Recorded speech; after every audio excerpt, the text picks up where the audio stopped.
Well, hey everyone. I know it's been a while since I've done a live stream or a live commentary, that is, but now tonight we're going to be doing a live commentary of the very well known film, The Warriors, action American thriller directed by Walter Hill, and we're going to be joined by several people for whenever they get here. So hopefully, I sent out the links, and hopefully they'll be joining soon. There should be maybe three more people, maybe more people might join. I don't know. Some people might watch along in the chat, so we'll see what happens on that. So, Yeah. hey, do you mind, Matt, probably turning your camera off so that because I don't want to get copyrighted in case someone. Oh yeah. There you go. Okay, good. That's what I want to. That's what we're going to do. So we're going to be waiting on some people for us to show up. Whenever they do, hopefully they'll come by. Come on, Law Man. Come on, John Steele. Come on, Trinchy. You must soak guys. up the energy. Alex too said he was coming. Well, I don't know if he is. I'm not sure if he is. Let's see. I think so. Okay. Wildman says he'll be right there, so he should be well on his way. Groovy. Yes, very groovy indeed. Very groovy. Okay, someone's here. Hello, what's up, man? Hello. Whole lot of magic. Whole lot of magic. Whole lot of magic. Yep. All right, what's going on, John? What's up, Trinchy? Hello. Yeah, I hear you. We hear you. Hi. Hello. You How's it going? You guys found the movie where? Well, I'm going to be I watching got it on Prime. On Prime? Yeah, but I don't think it's the right version on Prime though. What do you mean? I think But it might depend. If you're in the States, it might be different. I don't know. Yeah, because he's in Canada. Mm-hmm. Where are you? Oh, you're in Canada? It's Matt Thomas. It's Matt Thomas, so that's who you're. And Wildman should be joining shortly, so we're going to see what happens.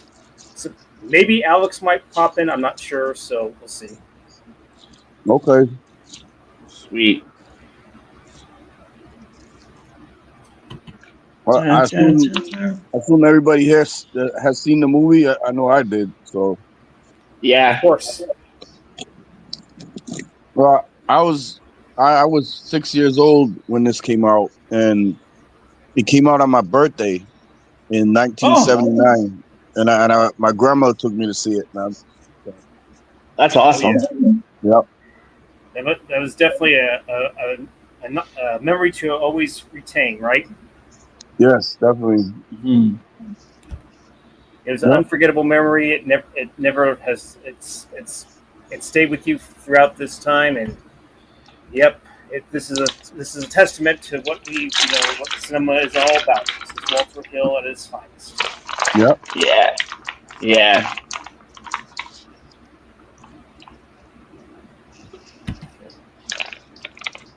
Walter Hill, he's very he does a lot of he did a lot of inner city. He did this. He did 48 Hours, of course. I don't know if he did 48 Hours Part 2, but I don't know if he was involved with that. But he did a lot of gritty inner city urban films, and but he was more of a Western guy because he was I think he was from Kansas or Kentucky or something like that. And yeah, he wasn't like a New York cat. Like he wasn't from New York. He was like from like the country, like somewhere down south from the eastern seaboard and shit. But yeah, man, he after he went to film school, like he gave us this, of course he gave us 48 Hours. What's that one there's that one with Sylvester Stallone that everybody hates. It's a newer one where Jason Momoa Assassins? What is it? Yeah, bullet to the head. Yeah, a lot of people give that one shit, dude. What do you guys think? It's French, right? It's Balatate. It's like a French title. Yeah, because it's like a Louisiana. It's a Louisiana like Cajun type of flick. You know what I mean? So That's awesome. it's in. I guess. Yeah, I guess they'll call it. There's a French name for it for the version, but it's that's that one, dude. And a lot of people don't like that one. But I heard Thomas Jane was going to be in that. oh, He really? was going to be the sidekick. But, like, I give that movie a pass, but the one thing I cannot forgive is the Rambo mugshot in the beginning of the movie. I can't forgive that. Yeah. Yep. Yeah. But if you guys aren't familiar with other Walter Hill films, like those are some 48 Hours. Like I said, I'm blanking on other ones right now, but like I know he has. Southern Comfort. Yeah, I don't remember much about that one, brother. It's pretty good. He did Red Heat. I have that movie. Which That's a one's good that one. Red Heat with Arnold Schwarzenegger and James Belushi. Titanium. Oh yes, yeah, Red Heat. Yeah. That's the one where he's fucking goes into the Russian bathhouse in Chicago and he's fighting all the dudes in fucking a towel and shit. And he's like not slipping. You're like not slipping anywhere, dude. And at the end, they have a bus that goes to Montreal, where I am from. Oh wow. Yeah, like the bus that they're in. It's a Montreal bus. Oh, they show it in the film? Red Heat? Yeah. Nice. Yeah. You know, not a lot of people talk about that one, man. Like, and it's like one of them earlier '80s, like gritty action movies, man. City Yeah, and like that one everything. and Raw Deal too. Nobody talks about Raw Deal. Yeah, Raw Deal's good. Mm-hmm. Yep. Oh, dude. Well, I've probably seen. I know I've seen more of his list. I just can't think of all the Walter Hill films right now, but 48 Hours comes to mind. This one right here, of course. This is my favorite movie of all time. Is The Warriors. So, yeah. Mm-hmm. I've watched this movie so many fucking times, dude, over and over and over again. I came to this one late. I only saw this in my early 20s. Yeah. Yeah, but I loved it. I loved it. As soon as I saw it, I was like, "Oh man, this is amazing."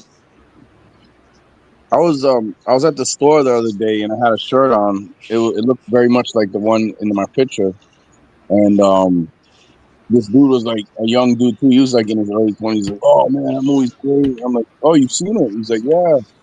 And then we started talking for a little bit, and I told him that to check it out again. He's like, yeah, hell yeah, man. And he said, I told him how, like I told you guys, I was like, I saw this when it was like when it first came out, dude. I saw this shit when it first came out. That must have been amazing. It was, dude. I was like a little kid, like especially back in those days. mm-hmm. In the heyday of cinema, man. Yep, 1979, dude. Yep. I was born in '79, also. Oh wow! So the same year. Yeah, December. Same what month? December 27th. Oh wow! December 27th, 79. Wow, dude. Yeah. Yeah, I was born in '73. So by the time this came along, I was like I said, I was 6 years old, and my grandma had already taken me to see The Exorcist in 1970. Yeah, dude. The Exorcist came out the year I was born in '73, but the theater that we would see a lot of these movies at was literally right around the corner from where I lived, and we could walk. We walked there. We walked there from our crib, and then I've seen The Exorcist at that same theater. I've seen The Warriors at that same theater. Swamp Thing, uh, Friday the 13th Part 3. So many Nice. different. Yeah, I got to see the movies someone when they came out. Dude. Like a lot of people, back then the movies was, you guys know, the movies in like 70s, late 70s, early 80s, like way cheaper than what it is now. So Yeah, man, I miss those days. yeah, I miss sneaking off to go watch Rocky 5 like 20 times. Holy shit, 20 times. Yeah. Well, like not 20 times, but like a lot of times. Waste all my comic book money on it. I don't know where you're at, dude, in Montreal, but like out here, they've gotten rid of so many like of the secondary cheaper theaters. Like maybe it's like you might pay $4 or $5, right, to go see the film. There used to be a Yeah, $2 theater out here, dude, for a while. They got rid of it a few years ago, though. yeah, we have two of those left. Actually, Yeah, no, we have one. We have one. The other one closed. yeah, dude, they're dying out. You know what I'm saying? Because Yeah. everything's turning into this digital shit now, man. So it kind of sucks, but And it's like the theaters were so much better. Like the seats were lower to the ground. You felt like you were more having an experience. yeah, I agree. I agree. They need to bring that back. I mean, everything now is built for you to basically fucking.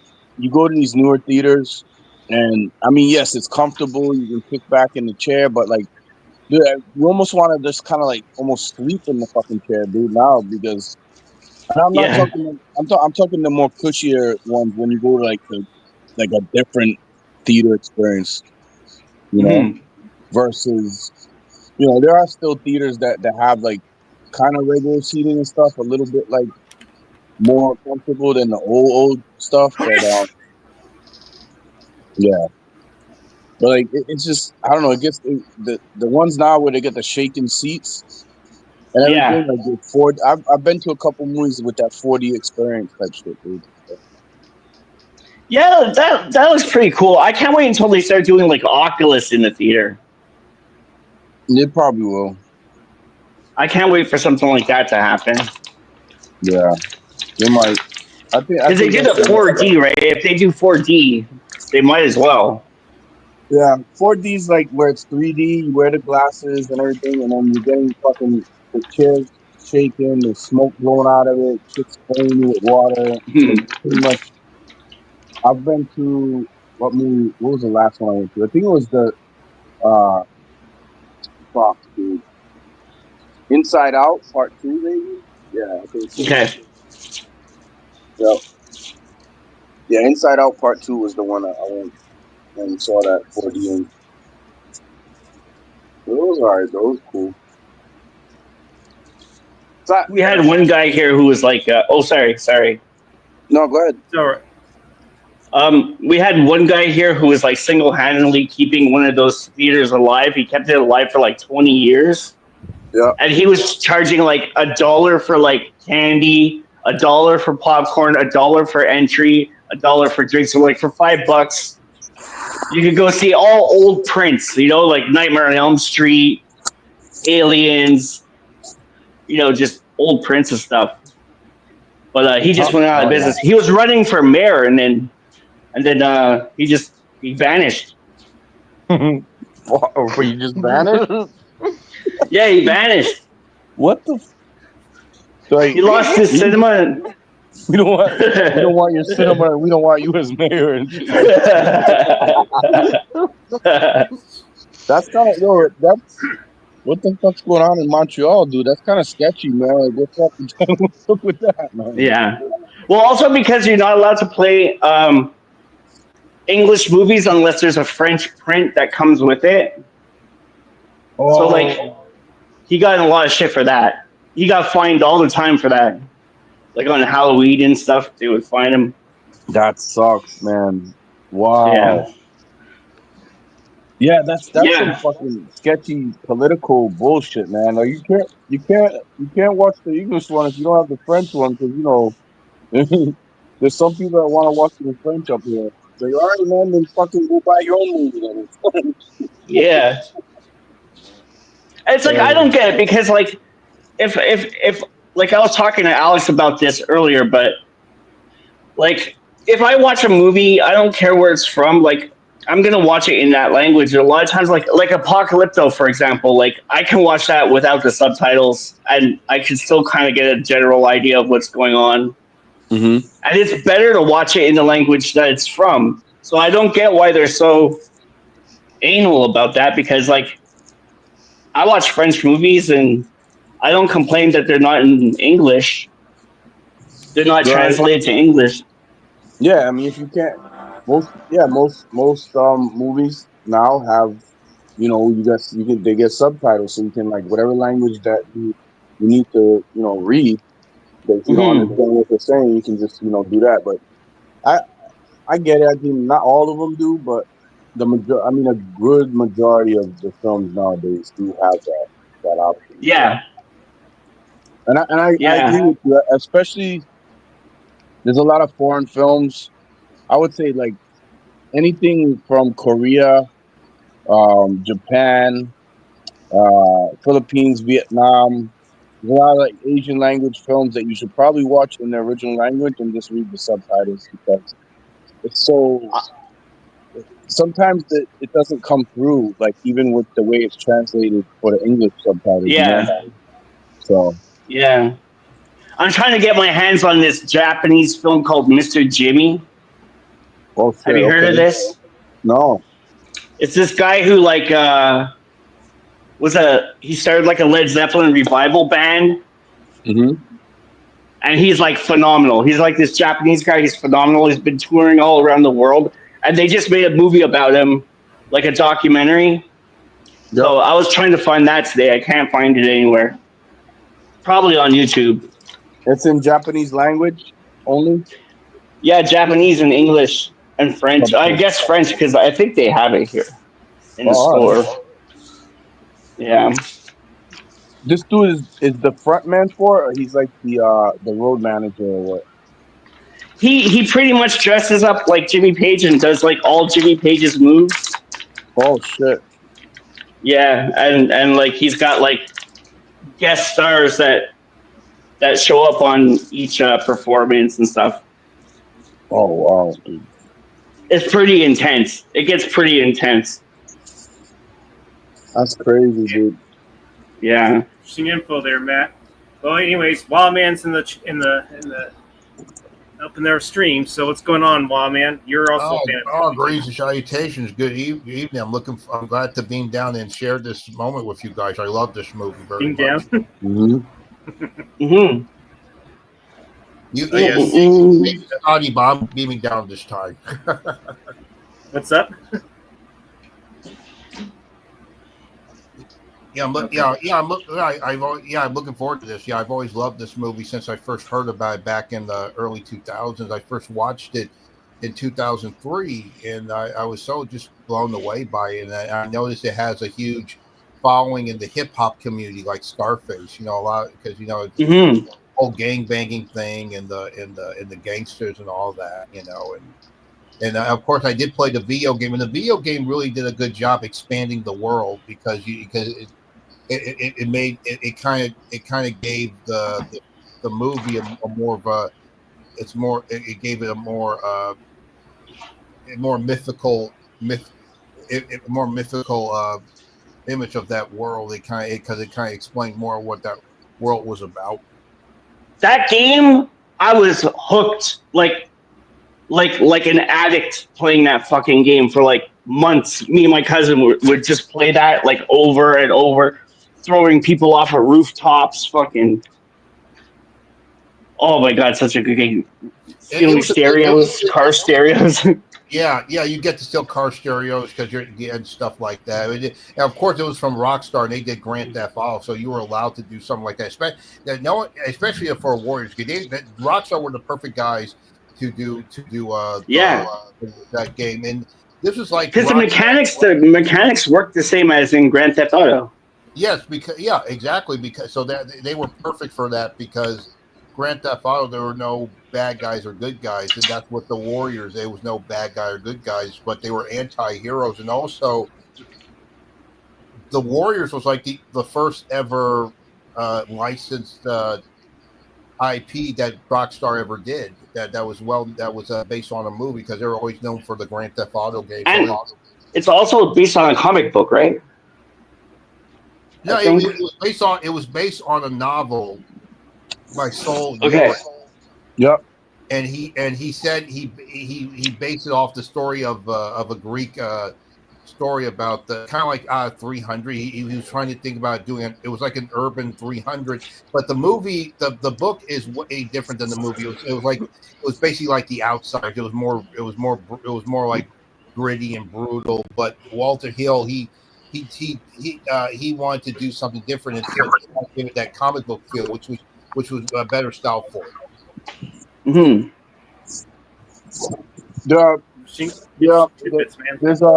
There's a documentary that you can follow up for anybody interested. There's a documentary that y'all can watch, and it is on Tubi. It's called Flying Cut Sleeves. And what Flying Cut Sleeves is about is the gangs that actually did exist in that era, right? That the Warriors are based on, because I lived through the era, and I remember seeing people rocking these type of vests and all that back then Mm-hmm. in New York and other places like in the East Coast and that. There was primarily New York because that's where all the seat of it was. But people, the word got around and all that stuff. So this this documentary, Flying Cut Sleeve, shows you in more actuality a lot of the gangs that the Warriors and the gangs in the Warriors film are based on. Because a lot of those people are actors, although there was real gang members in some of the shots in the meeting and all that. But I'm sorry. Go ahead. no, the thing is with the Warriors, they mix the gang, right? You have white members, black members, you have Latino members and everything, right?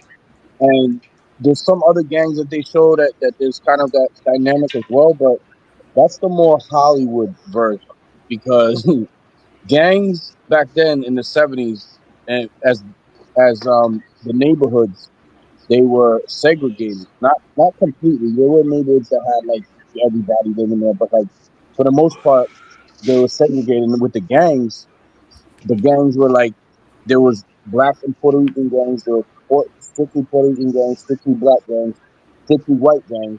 There was really very few gangs where it was like mixed like the Warriors, although there were, but that wasn't the norm, right? So uh, people like back then, and it was very like turf like. It was the neighborhood thing and stuff like that, where you know you if you came over with some bullshit, you might get beat up. You might even get killed. Depending on what everything was going on and why you were there. Why you selling drugs in somebody else's like area or what? So this was the whole thing back then, pretty heavy versus like the movie. The movie Hollywoodizes it a bit up, but like those gangs like that did exist back then in mass, dude. There were quite a few.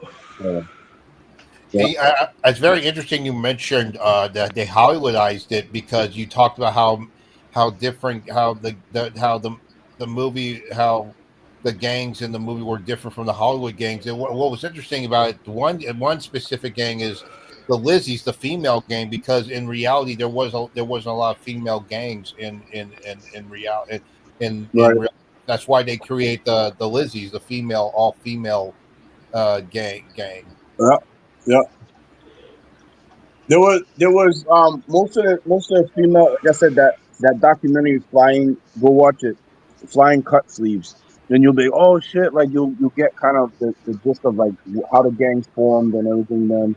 But like there were female gang members, but they were mostly like either they were the girl that was with like one of the members, or they were kind of like a girl membership group, offshoot group of the main group. Like, so if there was a war, there was never this, but if there was a Warriors group, there'd be like the female warriors group, and it would be more of the women and stuff and all that. And then they had different roles within the gangs as well, you know. So, but that, yeah, the Lizzies. I mean, it is somewhat like it is kind of true to life. There were female gang members, but they were more like gang members of the dominant male group. Then there wasn't always a female version of every gang either. It just certain ones, dude. So Right. not all, not all of them allowed that. You know. Yep. So everyone get everyone has it paused, ready to play, ready to watch. Yeah, does anyone does everyone watching it on their DVD so we won't have to deal with this ad bullshit? I might have to bow out because I can't find it anywhere. It's on. Corey hooked me up, Trent. It's on that. It's on what? Well, I'll type it in the back. I think he's gonna put the link in the private chat. So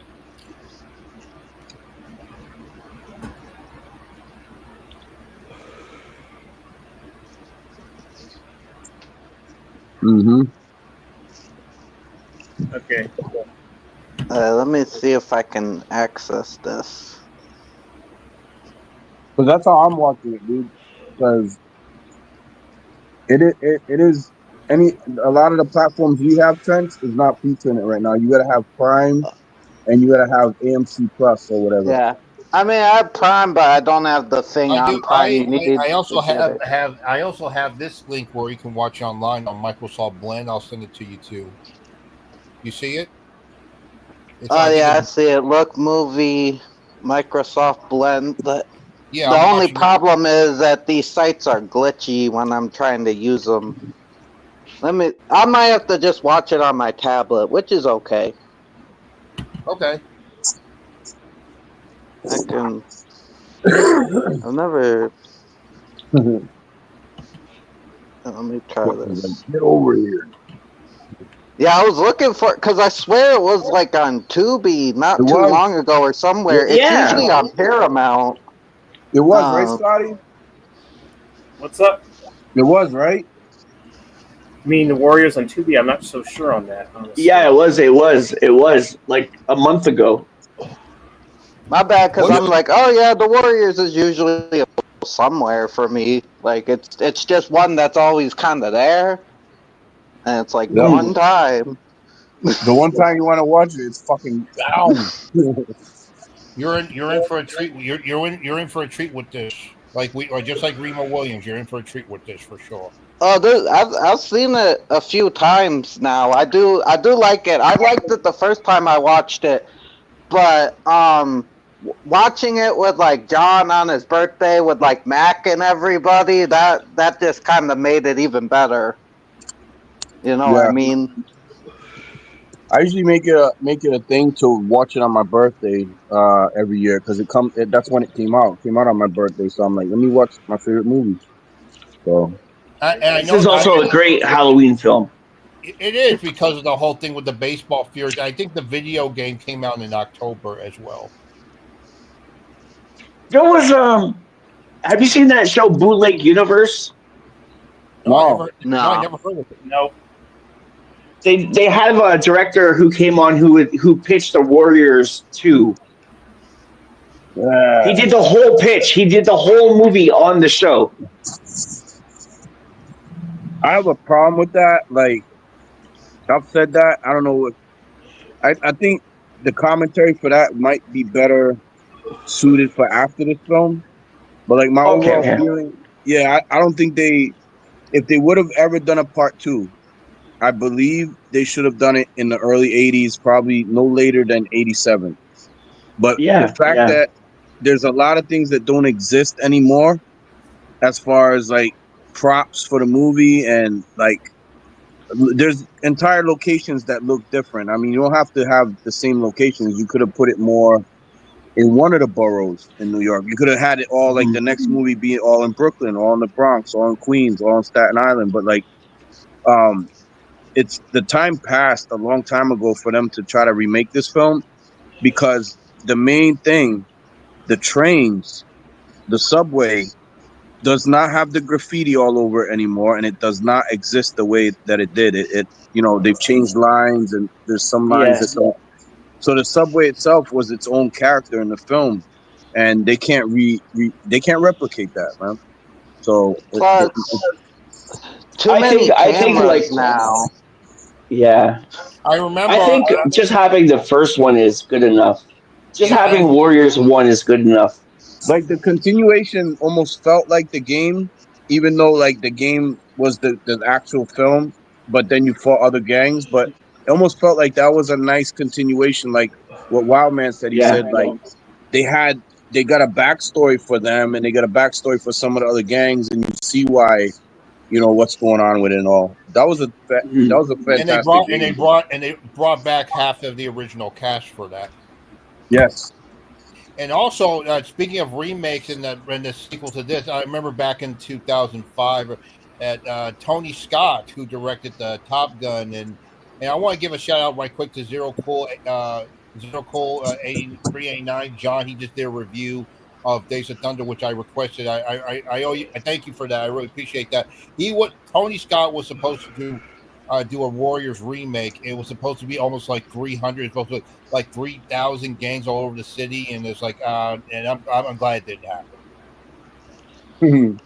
Yeah. I think Warriors is very much a product of its time. And Yeah. just if you tried to do it in any other, even in the 80s, it was very much a late 70s type movie. If you tried to do it now, it'd just be weird because I feel like it would either just be a remake where they're trying to do it now, but it would be pretty much exactly like the original, probably which be like guys dressed in hoodies and with their pants, yeah, underwear showing, and they're shooting each other or like was it going to be like a drone shoot Cyrus? Like what the hell? Like it just feels like the technology. It would like there's too much technology. I feel like it wouldn't work. It was 31 Atlas who shot Cyrus.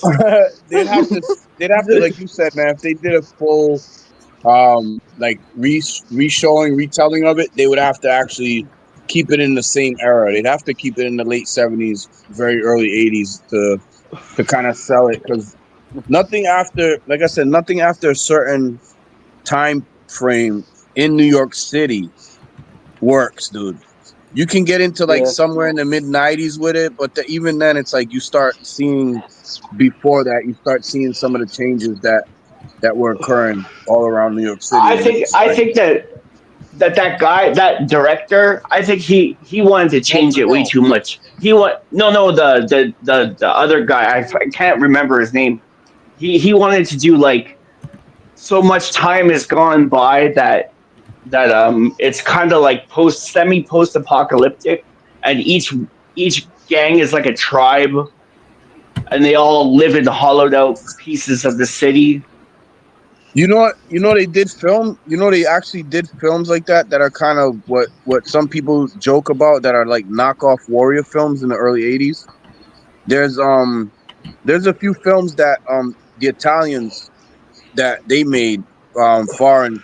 They did film some of it in New York, right? But like Mhm. they filmed some of it in New York, but it was like I forget what these movies are called, like Escape from the Bronx or some shit like that. Yeah, you could. Yeah, I remember. Yeah. I remember, and you could tell Escape from New York took some inspiration from the Warriors. Yep, agreed. But even films like the one you showed me, John, like Tenement, like even Tenement. Tenement. Oh man, if you guys you want to watch another good film about like that era and everything, go watch a movie called Tenement. That movie's fucking dope too, man. Of course, there was a movie that was similar to the Warriors that came out the same year, which was Wanderers. Yep. but it The was only like The Outsiders. It was more of a gang drama. Yeah, I was gonna say that. I was gonna say Outsiders or Over the Edge. Yes, Over the Edge Matt is Dillon. fucking great. Matt Dillon. Yes. I saw that. Have you guys seen that Smashing Pumpkins video for that? No, I didn't. It's so good. It's so I didn't fucking know good. they did that. I know Kurt Cobain took a lot from Over the Edge. Yeah. That's a great film. That's one of my favorites. I love that film. I gotta download that Another one I tonight. seen when early on. What film were you talking about? Over the Over Edge. the Edge. The Edge. Okay. It's like it's weird because Matt Dillon's character in that is a precursor to Dallas and Outsiders. He's a similar character that has a similar things happen. I won't give it away, but there's almost they definitely typecasted him for sure. I'll just say that.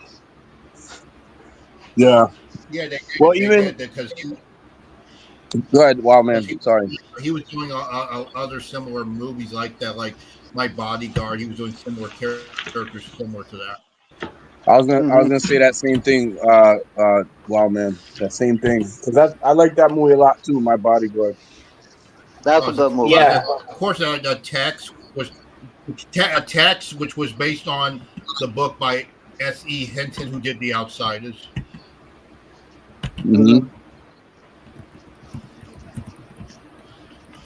No. Trenchy, did you get yours pulled up? Oh, my bad. Yeah, I got. I was able to find it for that thing Wildman gave me. So thank both of you. But I do got it now on my tablet. Great. Hopefully it runs smooth, but it probably should. If it doesn't, I'll deal with it when it. Okay. That's on me. But yeah, I appreciate it because I was just about to bow out. But I'm glad I'll be able to watch it with you guys. My pleasure. I think maybe Nate might join. I'm not sure. So he was in the chat. So Nate, what are you doing? he said he was in the restroom for a bit. So yeah. Okay. Let me see if I can. I think I can put the link down. So Okay. yeah. No, Okay, we're not watching the fucking director's cut. Wait, are we? No, fuck that director's cut. I hate that. I'd rather not watch the director's cut. Yeah, I don't like. Walter Hill said that, but I don't know. Hey Matt, I can send you the link to the theatrical cut since Wildman put it in the chat. I'll do that. How's that sound? Yeah, send it over. That we're all watching. I'm gonna watch it on this though. Like I already got everything all set up and everything. Well, I'll send you the link anyway to the. Yeah. I get what he like. I haven't seen the director's cut. I get the vision because it is based on like an old Greek story, and that got turned into a comic. Not that one, but like the 300. That's the fight. But then afterwards, it's the return home that the Warriors is based off of. Yep. So I get they wanted. Yep. I get the Warriors as like a human kind of comic book, but it feels a bit jarring to add that to a movie when it wasn't originally there. It's kind of it's kind of like an urban version of 300. Yeah, that's how I see it. Yeah, because it's based off of ancient Greece. It's kind of like a smaller version of the Odyssey. This gang is in.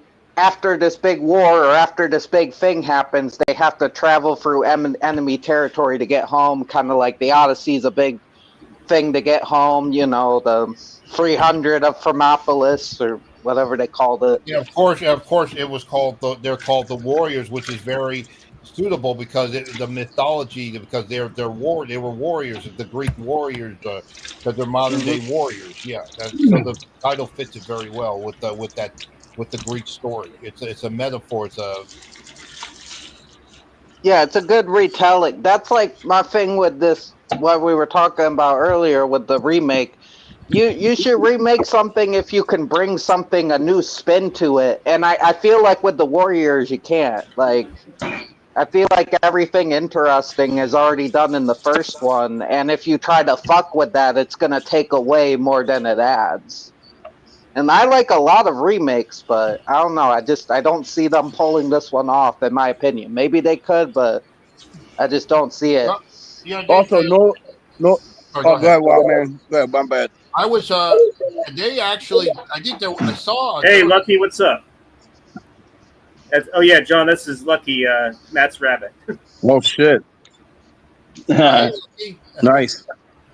Follow the black rabbit down the hole, dude. Lucky Bunny. Tonight.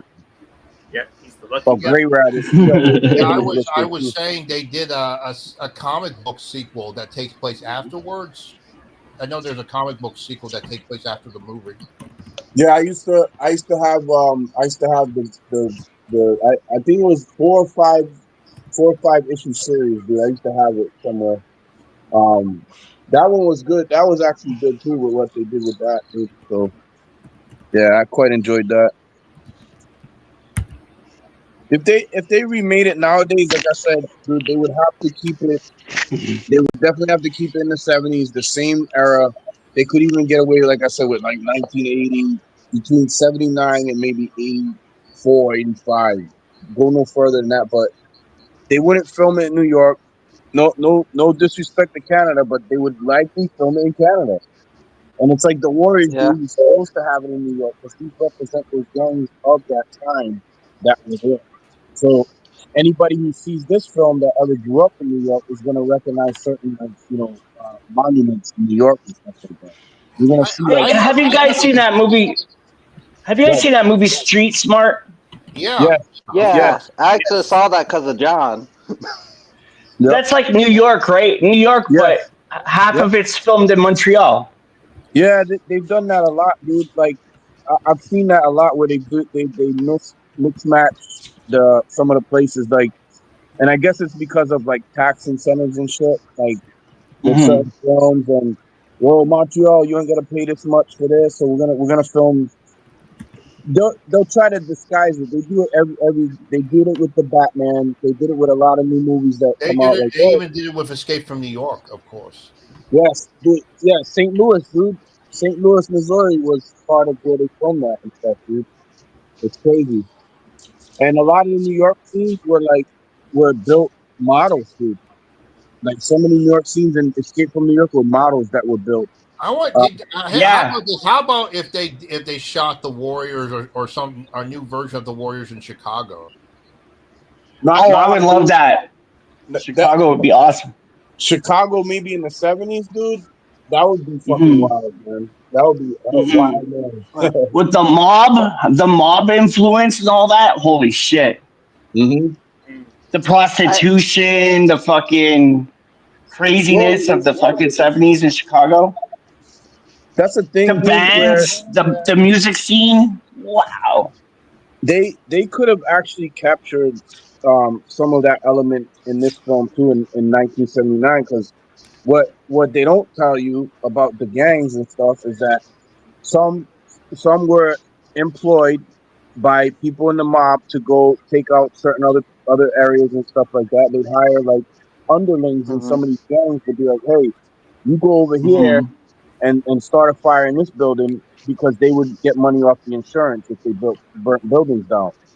That's why in the 70s and 80s in the Bronx, it was just a fucking it was a mess, dude, because people were burning buildings down all over the fucking place, man. You know? Man. Yeah. They do a little bit of that in The Crow too. Like in The Crow, you know how they burn the city down? Yeah, but just one night, dude, like Halloween type Devil's Night era. Yeah. But yeah, Detroit does that. This is the thing, dude. I remember when I was a little kid, and hearing about Devil's Night. Not just in Detroit, not just in New York, but in Boston and the other areas around. I would hear like, what the fuck is this Devil's Night?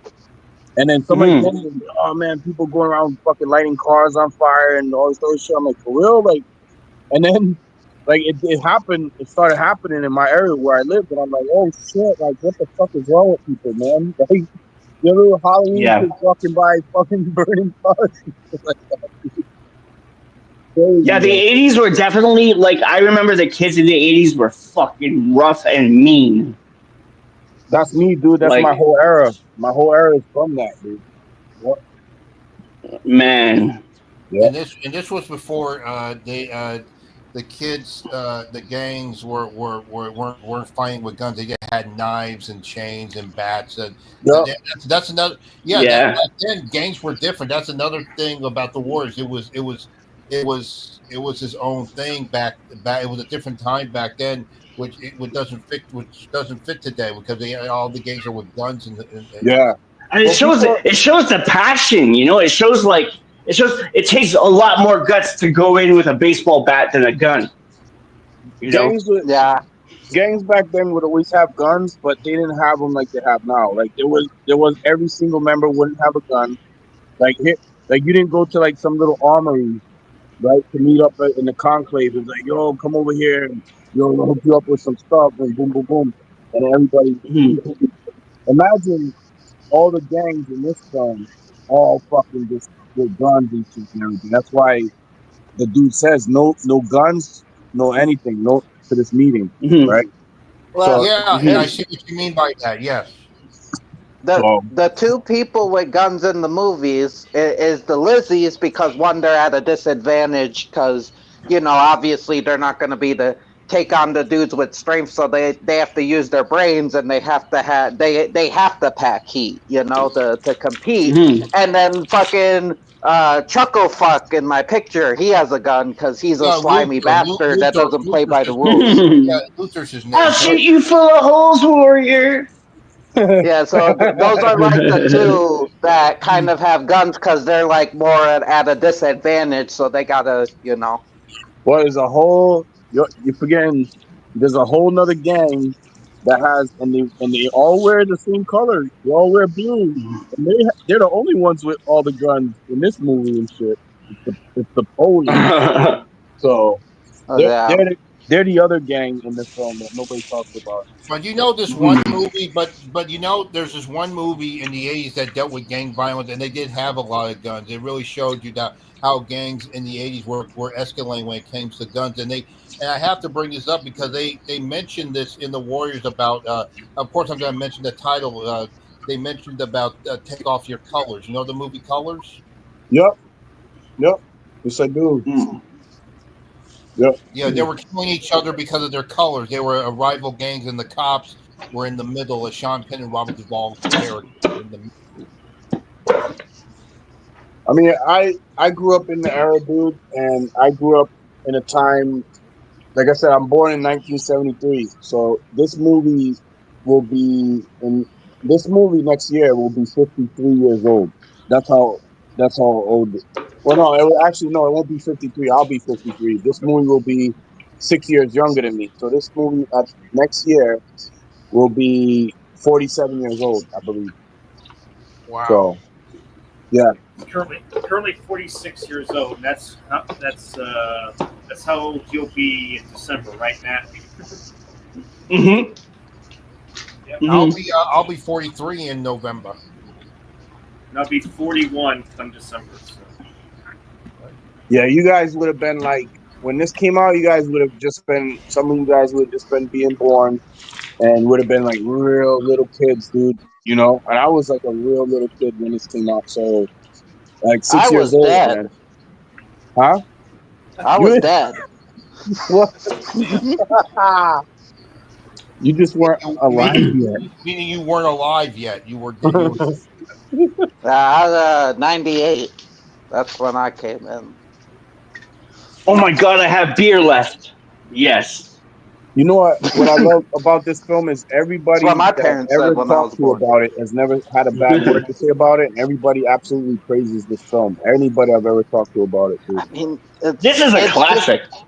Of course, yeah, of It's course. in and out. It's to the point. It's badass. It's got memorable moments. Unless you're not into action and stuff, you might not like it. But it's just like one of those movies that's like timeless. And I think another thing to it, there's an authenticity to it because they even had gang members on the set protecting them from Yep. other gangs that were mad at them, like showing, you know, mixed gangs and stuff like that, or just being on their territory, pretending to be a gang. That pissed off a lot of gang members. Plus, you had some of the actors, like Sonny Landham. He had security guards, not to protect him, but to protect people from him, because Sonny Landham was a psychopath that would. He was a gay porn star. You know that?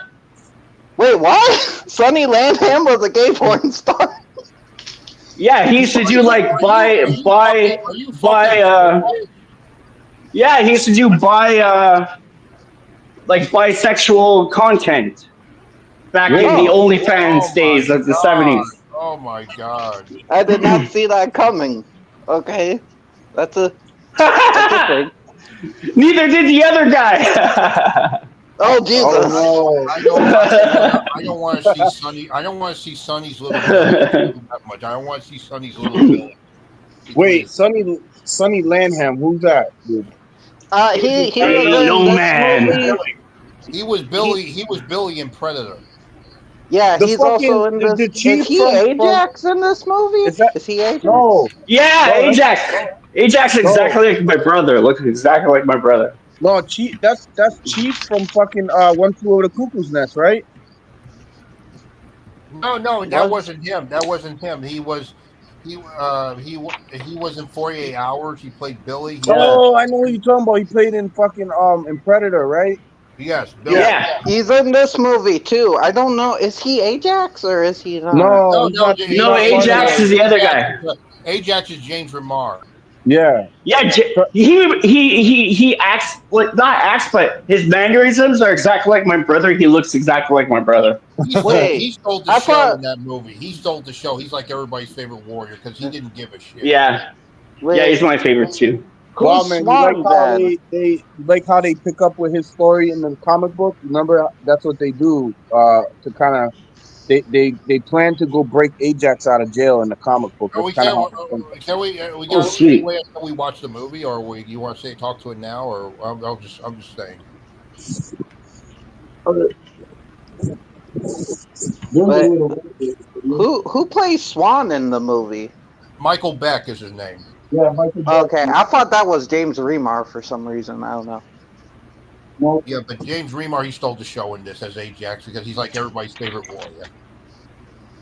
All right, who's ready to watch the movie? I'm born ready. Let's do it. So, John, do you want, since it's your movie, this is your ultimate favorite movie, you're more than welcome to start with the countdown.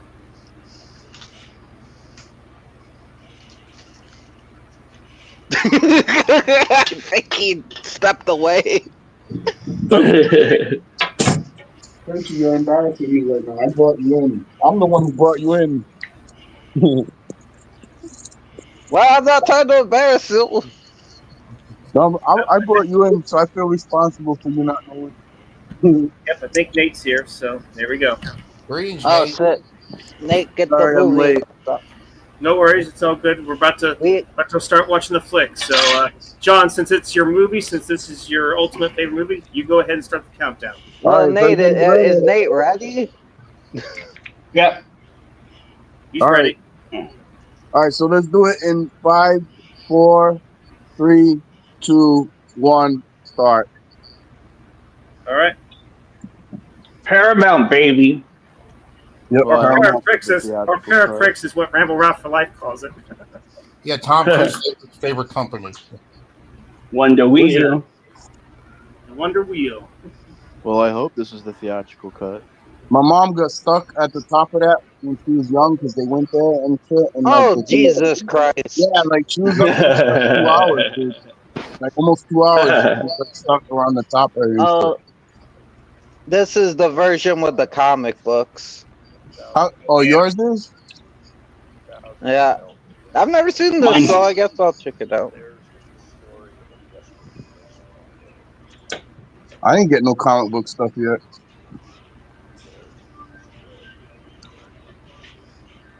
The music is iconic too, dude. That's another thing that, like, Rye Cooper, man, Rye Cooper. Yeah, Or that fucking Don Henley song. Huh? That fucking Don Henley song at the end. Yep, in the city. Yeah, man. Oh my god. That was Joe Walsh. Joe Walsh was saying. Oh, Joel Walsh. Joe Walsh. Yeah, part of the Eagles. Da, da. The D Train. Okay, good. This is the theatrical cut. Cool. It's the same I chords got some. as the Rocky theme song too. Oh yes. There's Cleon, Lolita. Yep. Now, in an alternate TV version of this, they show Cleon meeting his girlfriend on the pier earlier and explaining like a little bit more about what's gonna happen. But they don't. Yeah, They I don't Oh saw put it. that. shit! I saw that, and the girl, believe it or not, I think it's Sidney Poitier's daughter. Oh, his girlfriend, right in the beginning. Yep, that's his daughter, Sidney Poitier's daughter. Yep. A My lot of bad. I'm people. gonna need a timestamp. Here we go, going on the train. Very Here- war zone.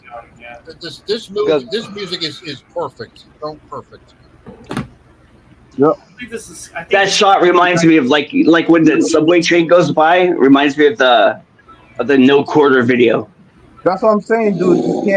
You can't replicate this anymore with the train, man. And that's a big. That's one of the biggest. Absolutely not. Absolutely You know, not. it's an important piece to the whole film, man. They're See, it using the shows train. the song "In the City" by Joe Walsh. Yeah, right there. Very smart. Yeah, if I'm not mistaken, I think he did the music for Exorcist 3. I think, if I'm not mistaken. I love that how they keep these shots while they show the gangs walking to the meeting, and they also show them talking about what's going to happen. How I like how it sets up the characters like this. Mm-hmm.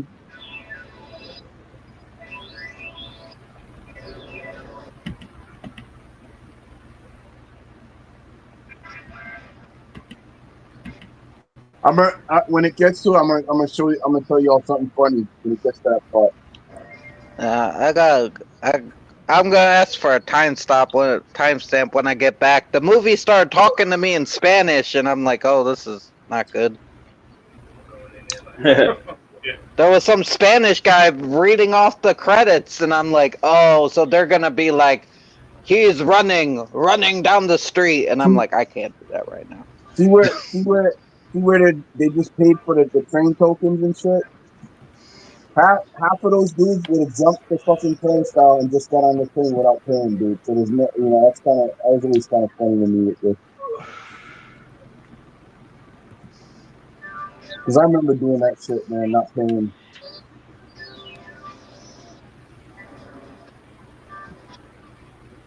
Yeah, The old map.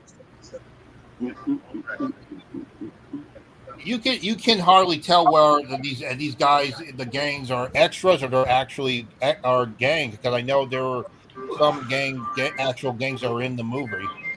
Yep.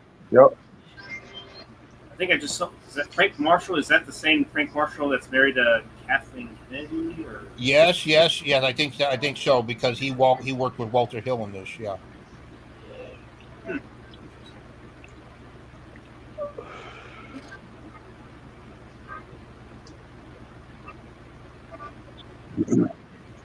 This See, they all should pick go on well. Cowboy. Why are they gonna pick on Cowboy, man? Yeah. The novel by Sol Yurick. It shows right there. I like the fact that they're playing around in the train, despite the fact that they're in for a rough night. They're just playing around. they're just trying to do some levity. They just want to do some levity for right now. Just Huh? kind of keep fun before I things forgot what get gang that was. Well, these are also like young, early 20s. You know, they're still kind of kids in some ways. Yeah, they Well, are. James, You can tell. James Remar started getting work like literally right at the same time he was filming this. He was filming probably the movie with Al Pacino called Cruising. So Yeah, I heard. With- Yeah, and look, Nate just watched that. I love how Ajax uses one of the handles as a speedball. I like that. That's funny. mhm. It shows what a badass he is and what a smart ass he is. He's and Cleon's trying to calm him down. You just soldier, keep your mouth shut. That shows why Yeah. hot he is. And Michael Beck as Swan, man, he is phenomenal. I like he's very calm. He doesn't smile. Very badass. Of course, the reason He's got that 20. He's got that like 20,000 yard stare. You know. Yep. Yeah, and also at the end. He said the inspiration for his performance was Clint Eastwood. See how he in his westerns, how he would stare at people and don't. I can see it. Yeah, he doesn't say a word. He doesn't smile. He scans around. I like that. I like how he uses Clint Eastwood as an inspiration because this is like a western. Even Walter Hill, he likes to use the western. Yep. He likes to use the western themes in his movies. So this is kind of like a western. You can tell they really keep themselves in shape, and they just have that. They can be intimidating just through stare or just the way they're built. Oh yeah. As well. So. I like Ajax's line about getting some ladies and he's like and the other guy's like, you're crazy. He's like, what's the matter? You're going the F word? Yep. Mm-hmm. Yeah, he says that a few times in this film, dude. Yeah. Yeah. Okay, we're at the meeting now. What's interesting about this that they didn't get permits. This was all guerrilla, and they had to do it quick, or they might get. I was going to ask you about that because in the subway when you were saying you didn't know if they were extras or just people on the subway, that's a great way to get around the permits. Just to hang out on the subway. Yep. Yeah, and they were afraid they didn't want to get permits because they were afraid that would mess up the shot, so they had to do it real quickly and quietly in the night, very quietly in the night, and do it quick until somebody showed up. And they did a good job. I'm surprised how they got it done with all these extras, you know. Yeah. Everybody's used this speak for multiple things, man. Here we go. Here it is. The man himself, Cyrus. Mm-hmm. He's going to ask you that question. Dig it. You're about to dig it. I think I found it. I say this city is ours. Well, you found the English version? Yeah, well, it threw me off because there was some guy with an accent. He started narrating the credits, and I'm like, oh no, this. No lag. But you found one that's English. Yeah. How about you send it to me as well? Okay, just be careful. You know, it's one of those sites. But it seems to be working. And the guy, the guy's a good actor here. He's really good. Yeah, he passed on a few years ago, I think. So he's no longer with us. Yeah, he died. Yeah. This scene really shows what the world is about. That it's urban. The way he talks, the way it's like medieval, but it's urban medieval, like the Greek. Going back to the Greek story, like it's a modern day medieval a warrior's tale. The way you dig it. Yep. They'll cheer on. Claudius. Oh, wrong movie. Dig the stick. This is very emperor-esque right here from like that era from like the Greek Roman times and those you guys talked about earlier, the Iliad and all that stuff. One gang could run this city. 1 second. Are you sending it to me? Yeah, I'll put it in the back because I don't really have an email or something. I'll put it in the back, I can put it in the group chat. Yeah, put it in the group chat. Yeah, put it in the group chat. Okay, yeah, I could do that. Are we talking private chat or is it the group chat and Instagram? Yeah, on the StreamYard. Yeah, on the private. Okay. Okay, here comes. Depend. Yeah, they're really digging him. They're really digging what he's saying because he wants to take over the city, but bring all the gangs together to create one big gang to take over the city. Imagine if the real gangs had something like this. If all the gangs came together by this one guy. I wonder if that really happened in real life. If they if something actually happened. Our little piece of turf. I like the way. Like I said, if you wanna see the real deal, and you want more of an accurate depiction of what was going on then with the gangs, go watch that movie Flying Cutscene. Okay. Yep.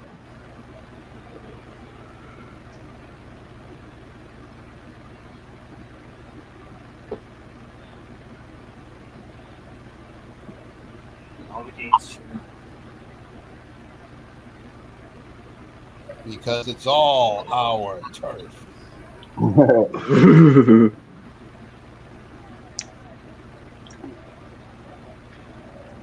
Hey Isaiah, did you see my Skeletor?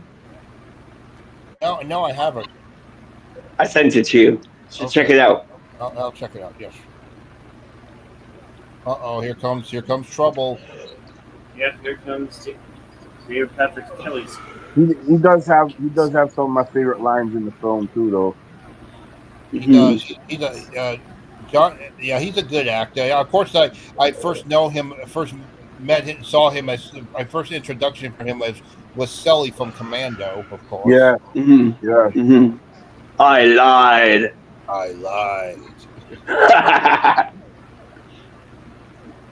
Sully. Oh no! Yep. This is where everything goes to shit. Yes. He hasn't said that line yet, but eventually he'll say that, right? The Warriors cannot play. The fox saw him do it. The fox, that's his name. He's about to shoot. No, the lights are on. Oh, the cops are 5-0. Run, scatter. Scatter. The cops are here. Run. First scatter. There would have been some gangs beating up on cops in this situation as well, dude. They wouldn't all been. I'm sure because I heard the crew got beat up by some gangs while making this movie. Yeah, there's no way. I'll put it in the chat, and I'll put it back here too. Okay, great. Yeah, making this movie was like a suicide because Walter Hill. They went through a lot of shit to get this man. It's a miracle they got it done after the shit that happened with this shit. Mm-hmm. Just organizing that many people, man. That's insane. And most of them were actual gangs. Yeah, they were there for protection. They would pay them off to be like, "Hey, protect the set." It was the Warriors. My bad. I think I'm slightly ahead. Bam. Bam, bam, bam, bam! There we go. Dave Patrick Kelly thought he could do it. Take one. Nope. That was nice. When you guys make it to the graveyard. All right. And then I'll unpause because I'm a little bit ahead. The Warriors did. Oh, he's oh, Cleon. No, don't kill Cleon. No. The guy does a good job with the martial arts because I heard he was trained as a dancer. The guy plays Cleon. It's just a bummer. Yeah. In the game, he has more to do because it's like it takes place before and after the events before and while the events of the movie because we got to see more of his character. So it's so sad that he goes so quickly in the movie here. Yeah, I agree. Yeah. I like how Ajax shows how badass he's punching the gate the get out. I like that. That shows how badass Ajax is. Some of these shots are just amazing, man. All the people running around. Some of these shots are just so beautiful to watch. I've been to Graveyard.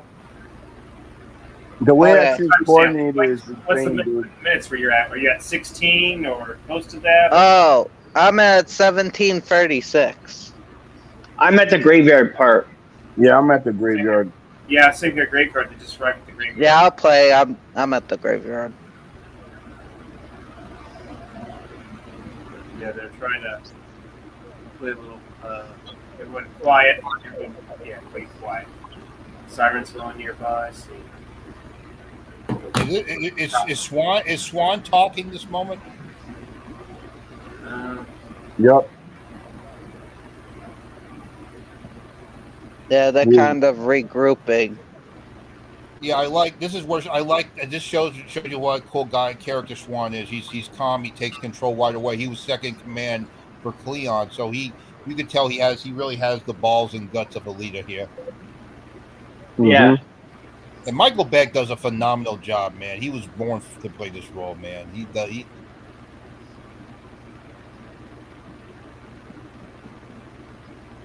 I know this is like probably not everybody's favorite pick, but my favorite member is actually like Rembrandt.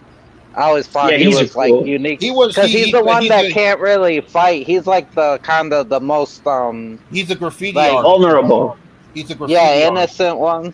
Yeah, he's a graffiti artist. He's the one who had the spray up. My favorite character is Cochise, man. I mean, Cochise is awesome. Despite that he's an asshole, I love. My favorite is Ajax, and now we're getting the scene where him and Ajax are about to go into a feud.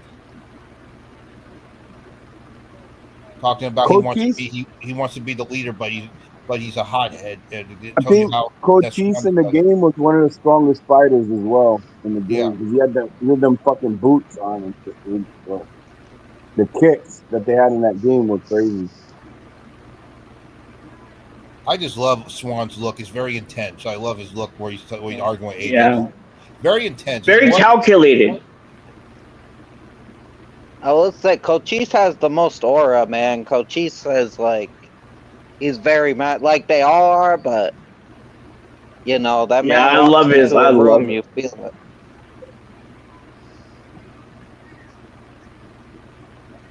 I believe he just passed away not too long ago too. The guy who plays.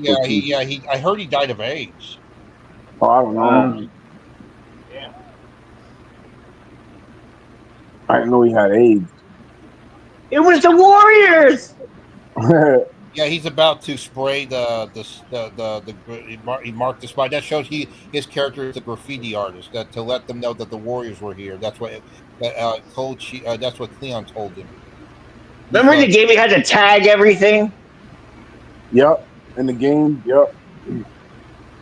There was another game with graffiti called Getting Up. Mark Echo's Getting Up. Yeah, I know that game. Game. That was a cool fucking. Oh, the riffs. Oh yeah, the riffs, baby. The riffs. They're out for blood. This scene is Michael Jackson was a fan of this because I can tell.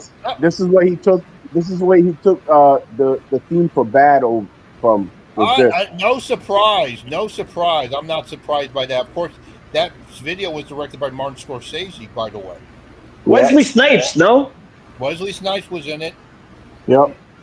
Another he definitely got beat it from here. Yeah, definitely. Yeah. You can tell that this gang was inspired by the Black Panthers. You can tell they were. Did you know that the guy who co-wrote "Beat It"? Did you know that he only makes $1,100 a month? He did all the Toto songs. He did Africa. He did fucking. Wow. He did a ton of shit. They ripped him off bad, man. I love this guy's acting here. Who are the Warriors? He's so hard. It really shows he's out for blood. He's pissed off that his leader Cyrus got killed. But he's so hard. Even if he's not acting, I wouldn't want him mad at me. He's intense. He is. He does a good job as a leader here. Well, if they did a remake, if they had someone play it, I can see Michael Jai Wright in a role like this. Yeah. Or Vincent Klein. Based on the biggest gang in the city, so. Yeah, we have the radio host who's like their voice to guide them through the CC night. Pounder? Is it No, CC Pounder? It's not CC Pounder. I know the actress, but I forgot her name. She was in Lean on Me with Morgan Her Freeman. name is Lynn Thigpen. Yeah, she was in Lean on Me. She was on the show Where in the World is Carmen Sandiego. Yes. Her last Yeah. Anger Management. Yep. You can tell John Wick stole from this. You can tell when they're playing the song. Yeah, I see how hard John Wick 4 took apart. Oh yeah, they did. They admitted it though. They admitted it. Fuck, I would not want to walk around there at night, man. Dude, Even during the day. How can you? Imagine living there in this time frame, dude. Oh my god. Dude, I grew up. You Eating remember salt, the fucking? too. Yeah. Remember the Son of Sam, dude? Yeah. Oh, So I was alive for that shit, man. As a Did you kid. see the Oh, movie? man. Sam, did you see the movie? I love that fucking movie. I love it. It's one of my favorite movies. What movie? Summer of Sam. This is very, very, very. Sam, This is a very scary. I want you to kill the dog. The fucking dog. This is a very intense scene because all the gangs are coming together to come after them. And of course, we get the introduction of everyone's favorite gang, the Baseball Furies. There they are. They're getting their backs together. Oh man, they stole the show. Every time you think of the Warriors, the gang, they always think of the Baseball Furies. Every time they stole the show. Of course, Walter was inspired by Kiss, and he was a baseball fan, so he took those two things and made these guys. Yep. Yeah, the baldies.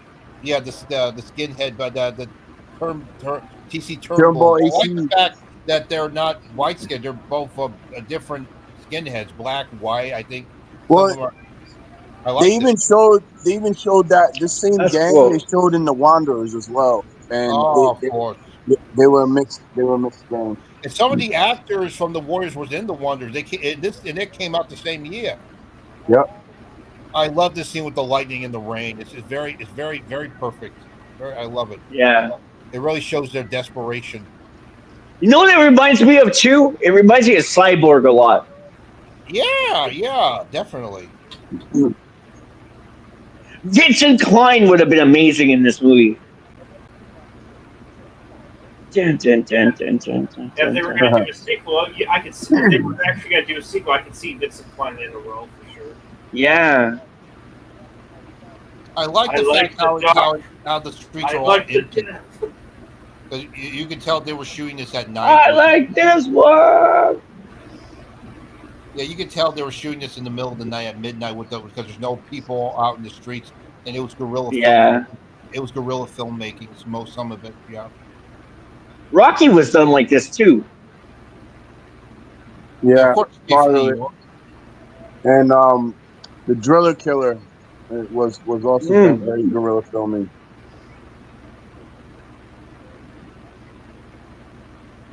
We're introduced again to the TC Turnbulls. I love how Ajax assaults them. I like that. And now they're taking a run for it. And I like how this scene was in the video. The guy keep running, keep tapping the buttons to run away from them. Yep. Yeah. See, I love Ajax doesn't give a shit. I love his insults. I love it. He doesn't give a shit.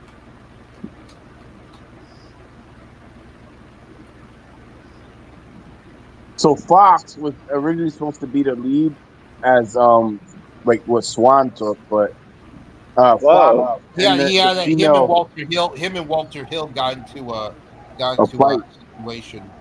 Yep. Which leads to his fate, but which we can't get into. Yeah, he was supposed to be like more the lead, but him and the character of Mercy, the female, they didn't click too well. So right, yeah, I see. Now they're making a run for it, just like in the game. Run!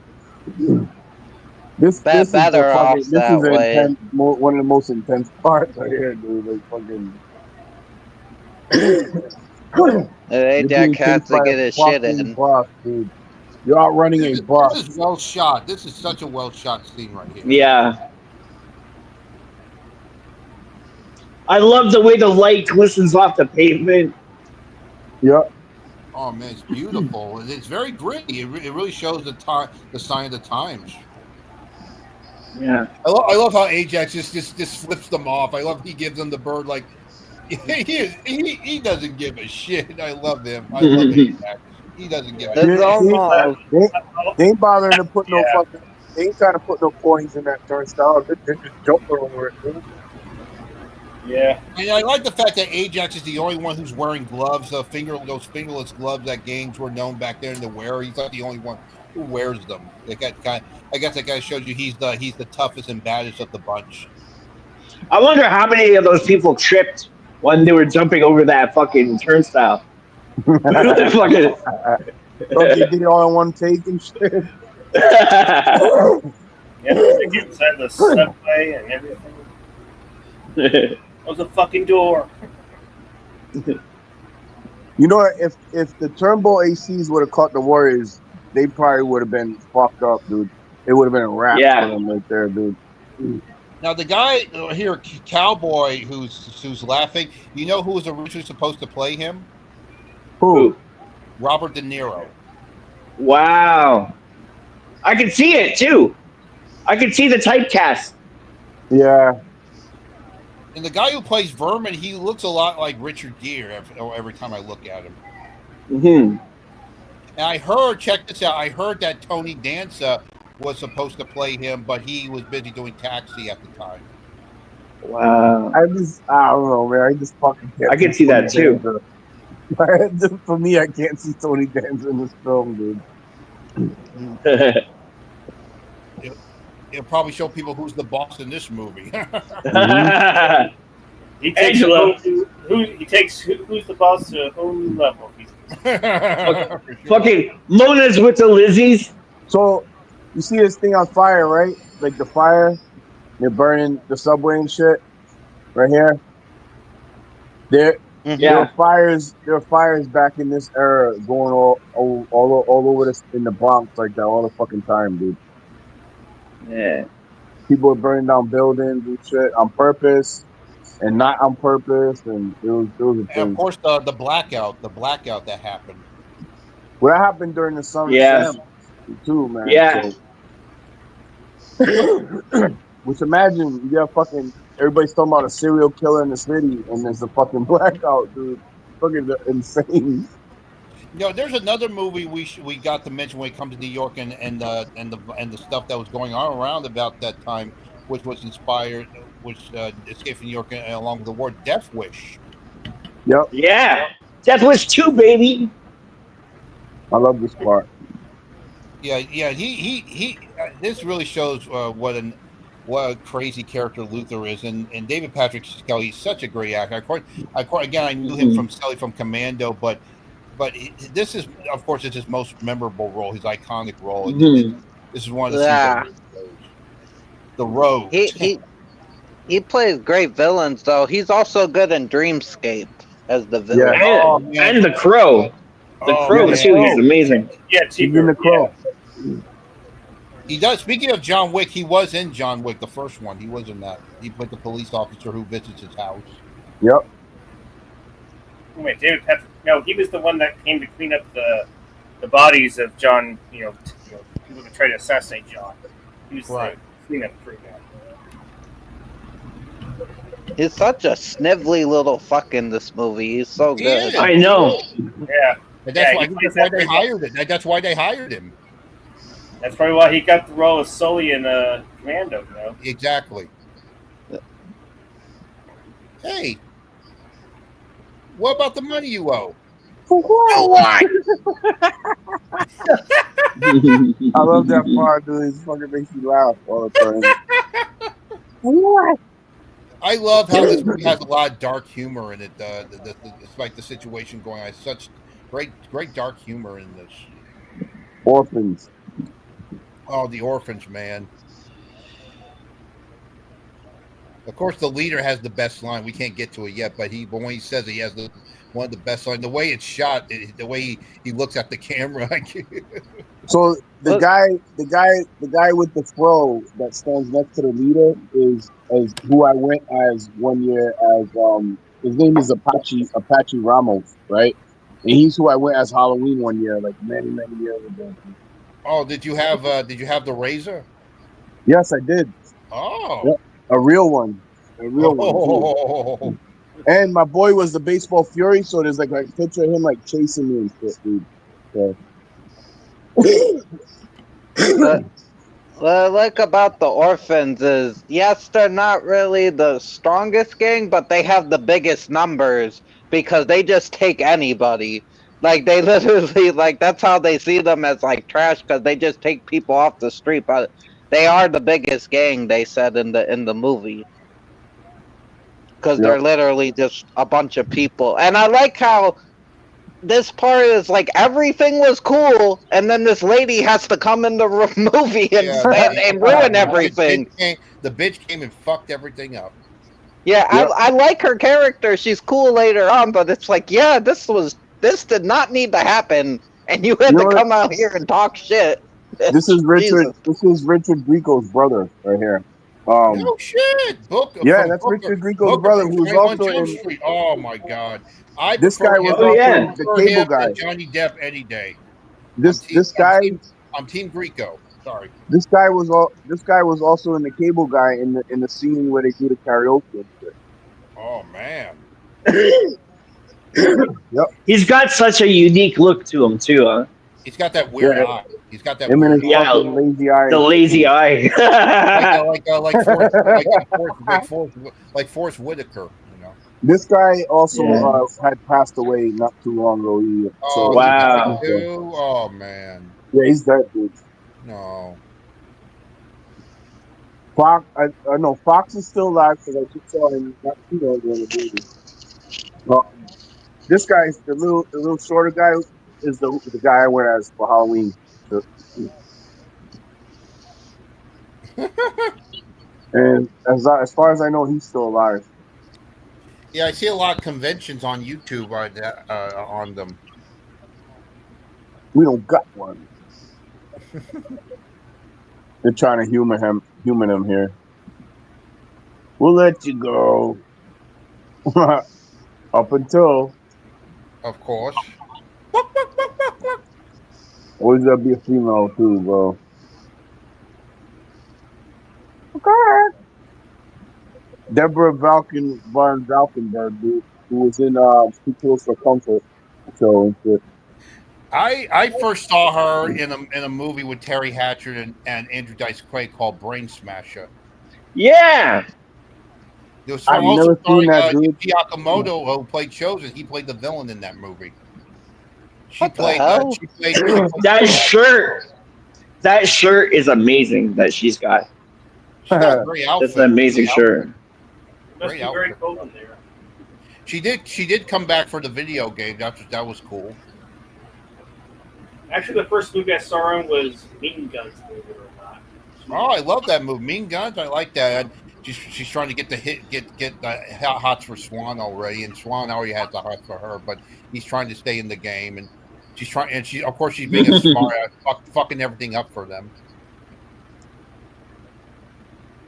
Yep. No chance. I like how Swan says it. It's like almost similar to Arnold's thing in Commando, like no chance. Lost. This is like a woman playing up to a man's ego and shit. You know what I mean? Right.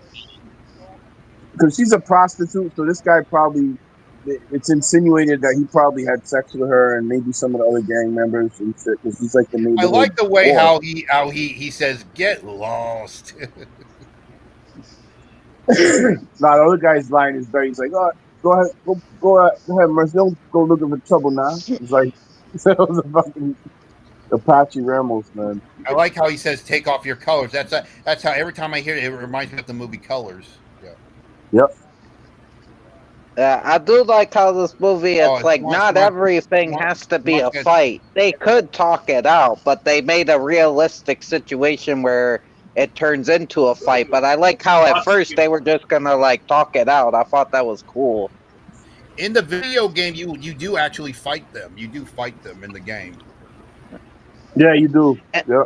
And I like how it's realistic too, because it's like there's so many of them they can't really fight them, so they have to intimidate them instead of actually fighting them. I like how she talks shit about them when they're walking past. I like how she says she starts talking shit to them when they're walking. They're walking past her. Yep. The way her delivery, the way she says it's awesome. You guys don't show me much.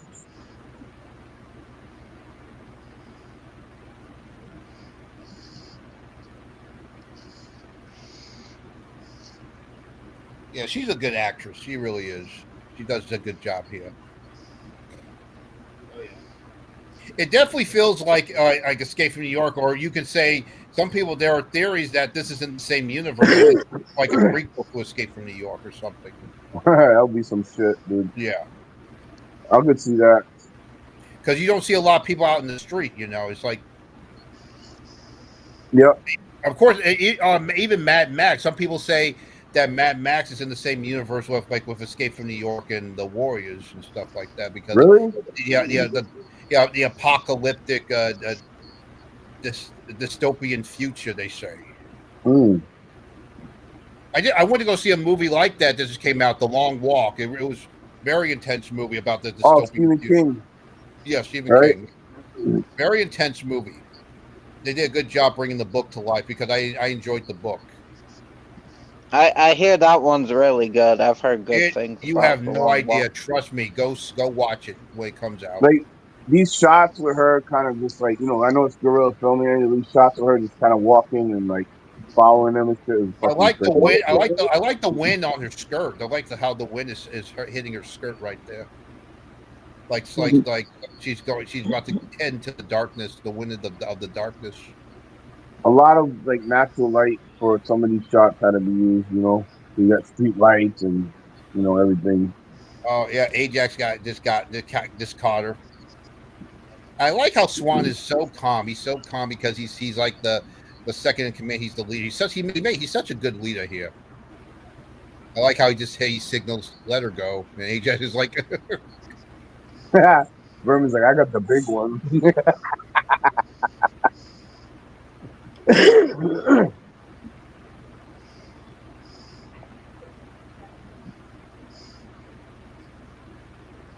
Yeah, Swan is very in control here. He knows that he has to stay focused, but he's now getting the moves on her. This is the first time we get to see him smile a bit. You see what you get, Warriors? Lean on you, Warriors! Oh yeah, dude.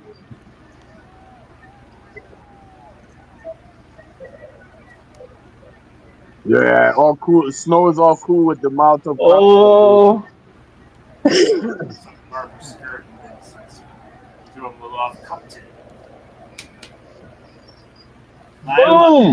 Boom! Woohoo! Yeah, I like that it wasn't a fight. I like that they're just like, oh, we gotta use our brains to get out of this. We're gonna have to intimidate them. Exactly. I like that's the only explosion in the movie because if it was an action movie with guns like that remake that Tony Scott would have done, it would have been a lot of explosions. Yeah, way more. Oh yeah, it would have been beautiful. Oh, just imagine if Michael Bay were to do that. It would be explosions galore. Oh man! Or even better, John Woo. John Woo. Or even better, John Woo. Yeah. John Woo, yeah, that would have been a good. So they would have Ajax like fucking touching the girl and shit. It'd be too much. He already does that, but it'd be like, I don't know. I feel like it'd be a bunch of sex jokes. Yeah. Ajax, the wimps. That's like Ajax's favorite word, a wimp. It's like he made that word famous. So what about you? You gotta love Ajax. He's an asshole, but you just gotta love how cool and tough he is. I tell you, my brother is exactly like him. Yeah, of course, James Remar. He did. This is directed by Walter Hill. Of course, he has that iconic scene role after this, which was 48 Hours as Gans. Yeah, dude. like I said, dude, he was getting work, dude. You know, this Cruising with Al Pacino, and then 48 Hours as well, dude. You want to know another good movie he was in when he played the hero? Quiet Cool. You ever heard that one? Yes. Yep. Very underrated movie. Very underrated action movie. He was badass in that. He plays the hero in that. Very underrated. That song they just played on the radio, that is like the main Warriors theme, but they barely use it in the movie. They use it more in the video game. It does. Yeah. It's in the game. It's in the game. Last of a Living Dream. That's a great song though. Maybe it just didn't fit the movie the way they wanted it to, but I do like that song. But yeah, it's in the video game. I love Luther's enthusiasm here. I love how this scene is so full of energy. He's so hyped up. Because I'm having a good time. Let's go. Because I'm having a good time. It's like him and his little rejects gang running around, barely a gang. I will say the guy who did the voice for him in the game, and he cracked me up. They couldn't bring him back. It would have been awesome. They brought him back for that. They could, but I like the guy who did the voice of Luther in the game. He cracked me up. Yep. Berman, shit out.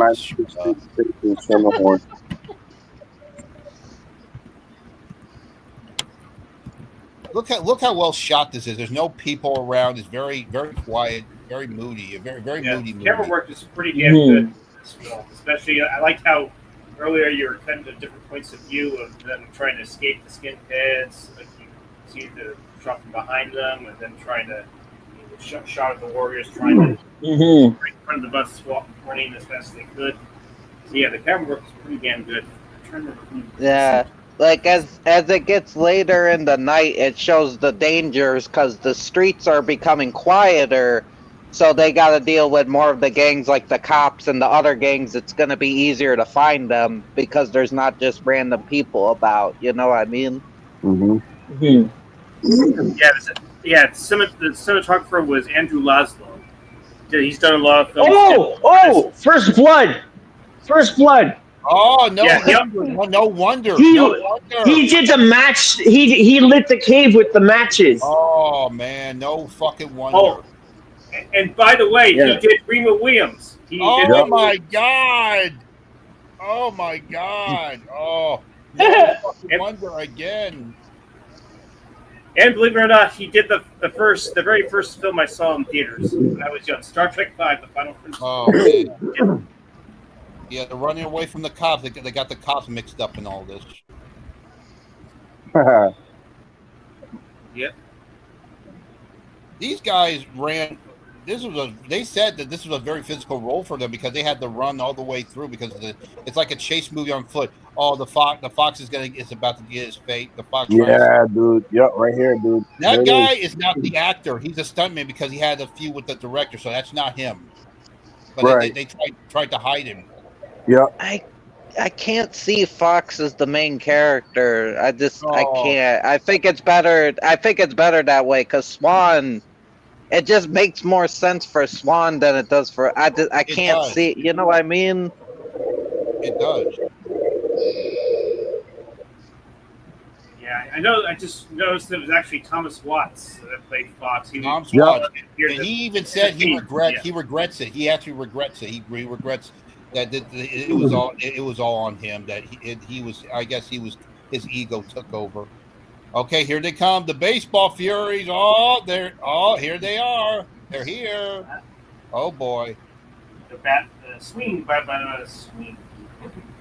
And they don't say a word. That's so creepy about them. They don't say a word. Not one word. So you want to hear something funny? Wow, man. What? You talked about how the director and probably other people that made the movie and on the set were fans of the group Kiss, right? Right. So in 1979, Kiss is a thing. Like they're rocking out and shit in 1979.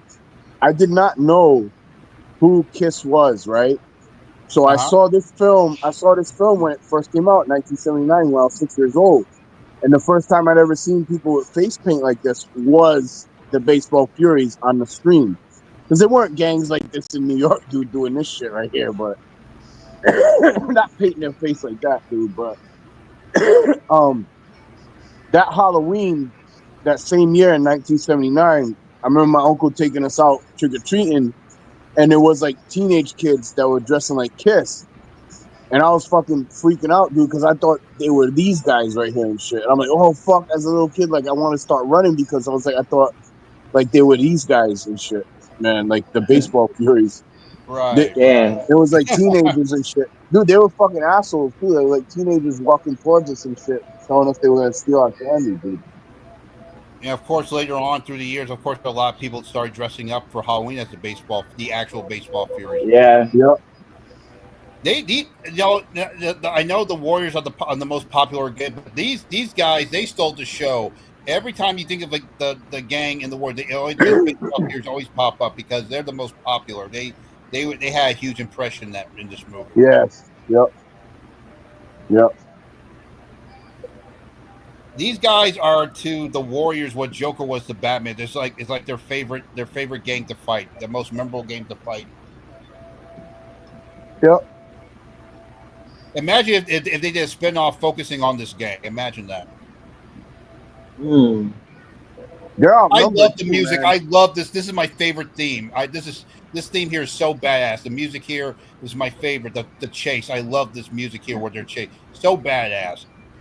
Every time I think of this movie, I always think of this piece of music right here. I love it. They did a good job in the game. The way they remade the chase in the game with that music. Oh, it was so intense. You got to see how it was in the game, man. Oh, I love this. Get him, Swan. Oh. Double axe handle. Woohoo! Swan is so cool, man. Oh, man.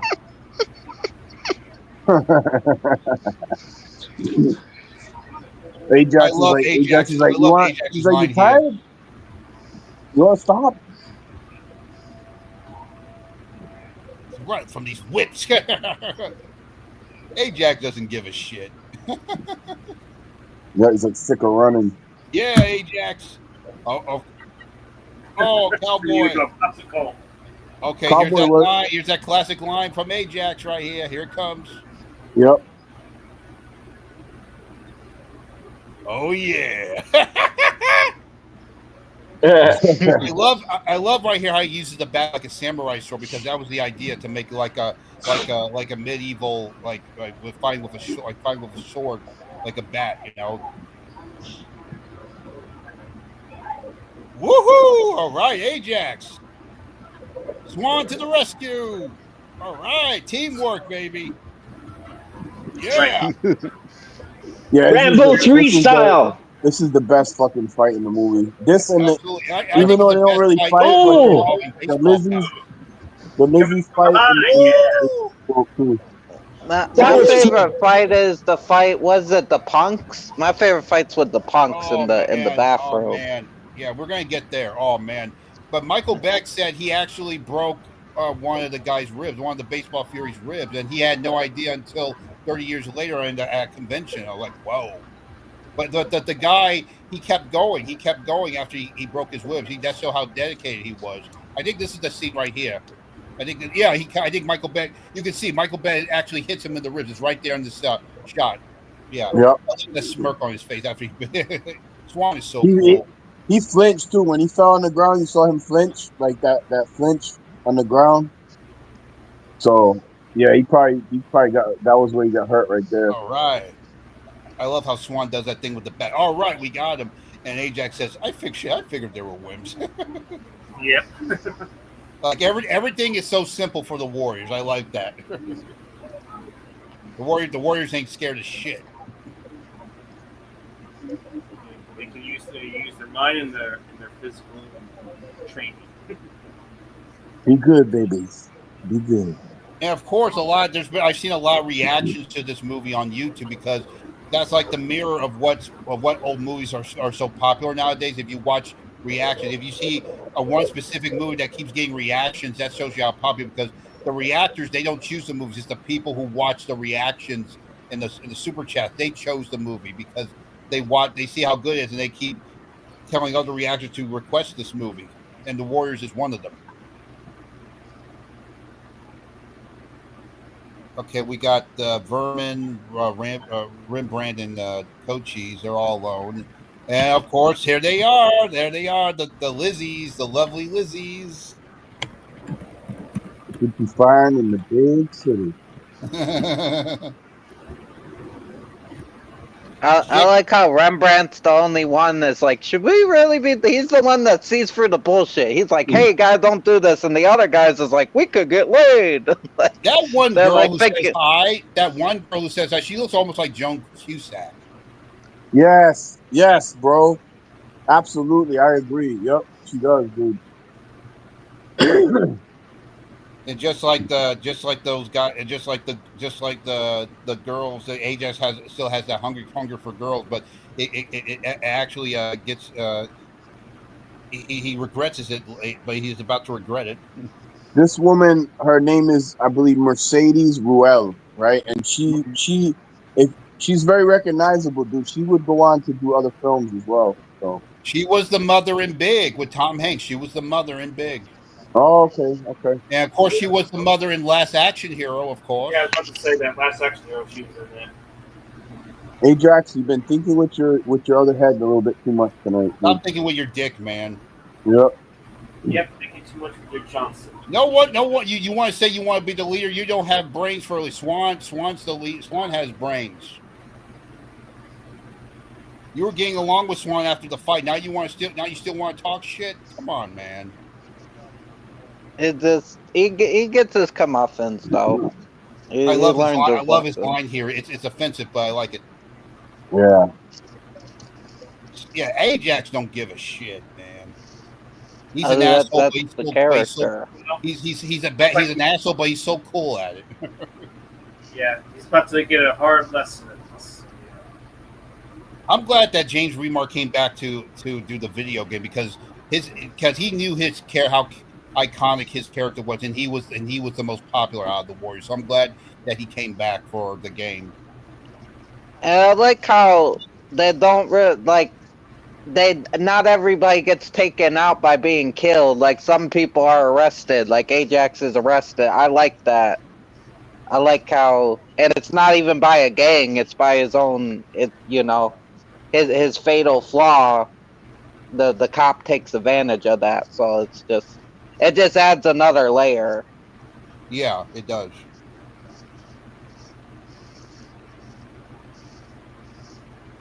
You see Mass back there.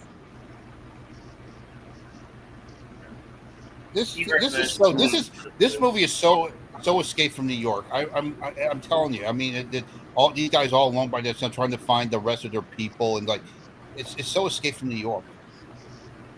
And Mercedes Ruehl, she's a very good actress. I've always liked her. Mm-hmm. That's so rough, huh?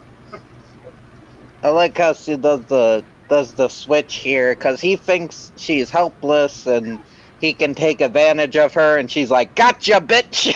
She handcuffs him to the "Gotcha, bitch!" You got rough on yourself, Ajax. That's why you shouldn't be trying to take advantage of women, or you might find yourself handcuffed to a park bench. Karma, kiss my ass. Yes, that's what happens. Eventually, And this is probably maybe not exactly like this, but they use these tactics to catch like certain people. Of course they did. Yep. Of course they did. They still do that. Yeah. And this is how James Remar got the role, because he did the audition with this scene, and he was so into it that he actually picked up the whole bench with his while wearing the handcuffs. They were like, "Wow, you got the part." Yep. And I heard that he was so into character that he almost got fired because he really got into character. He was the most violent one on set, despite the gangs, the real gang. He was really acting. He really was Ajax around this time shooting this. Mm-hmm. Like this little moment of vulnerability here from that him. cop. Blood coming That out. cop right there. That cop right there. Go research the one that hit him and knocked him down. That he's been in other films too. Yeah, I recognized his face. Yeah, he's got a really stupid looking face almost and shit, dude. I like the fact how he's defeated, but he still keeps his toughness, like fucking wimp. Yeah, but there's that moment in his eyes where you can just see, oh, they got me. But he has to, he has to go back in the badass mode. But he's got that Yeah. moment with the He blood has that. coming He out has in that the moment. eyes. He has that moment of regret. He has that moment. He should have listened. Yeah, He has a moment of regret. there was good acting with like just facial expression. Yeah, that guy Swan is that you're referring to, John. I've seen him in a couple other films. He was actually in The Exterminator, and he was in the second Exterminator film, if I recall I correctly. love Oh those yeah, movies, dude. especially the Yeah. one with Mario Van Peebles. He scared the shit out of me. Exterminator. That's a good film too, man. Another Do great you one. think they should make another one, another Exterminator movie? I think they could. I think they could. Again, Because Exterminator feels very of its time too, though. It feels very like Hmm. set in its time as well. So is the I guy gotta still see is that the guy one. still alive? The guy who plays the Exterminator, is he still alive? I don't No, know. Robert Genty died back in 2009. So he's Oh fucked up. man.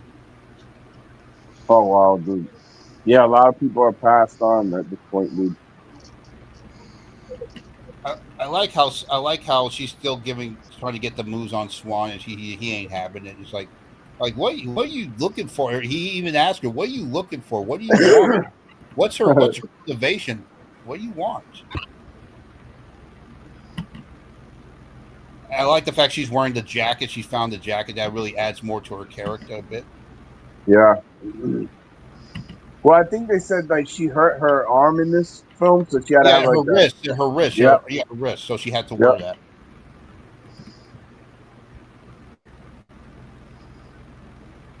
Still at 96th Street Station.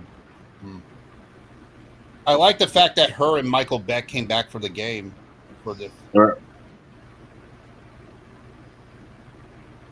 Like, see, the way it's shot with the use of the subway and the train and the stations is like, you can't parallel this anymore. So, No.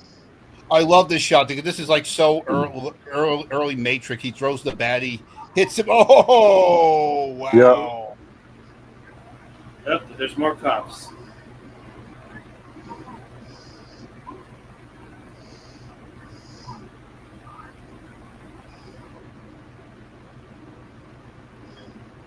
Subway. I love that shot. They just go into the dark like that. I love that shot. Dark side. Going deep into the abyss of the night. Mm-hmm. And now these guys are out having fun, despite the situation. Having the time of their life. Absolutely. Some pretty badass tunes right here too in this part. Oh yeah, I love the song in the scene. "The Love Is a Fire." I love that song. Yes, the fucking great, one of the best songs in the film, I think. Absolutely. I got the soundtrack on DVD. Oh, I've had the soundtrack on CD for a while, but yeah. One of these girls looks like I know the girl with the pony who got her ponytail. She looks like Lisa Bonet. A little bit. Yeah. And I mentioned the other girl looked like her right there, Joan Cusack. She looked like Joan Cusack, who was also in My Bodyguard. So we talked about that movie earlier. Fucking, it's like when I saw you tonight, I was thinking, ooh, baby, throw it my way.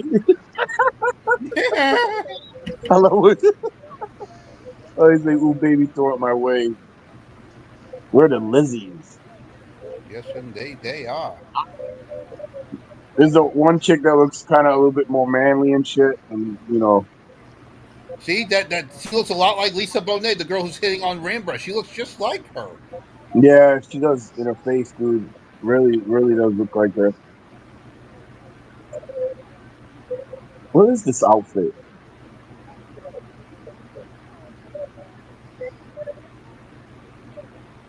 I can dig that. I love how the way Kochi says his lines.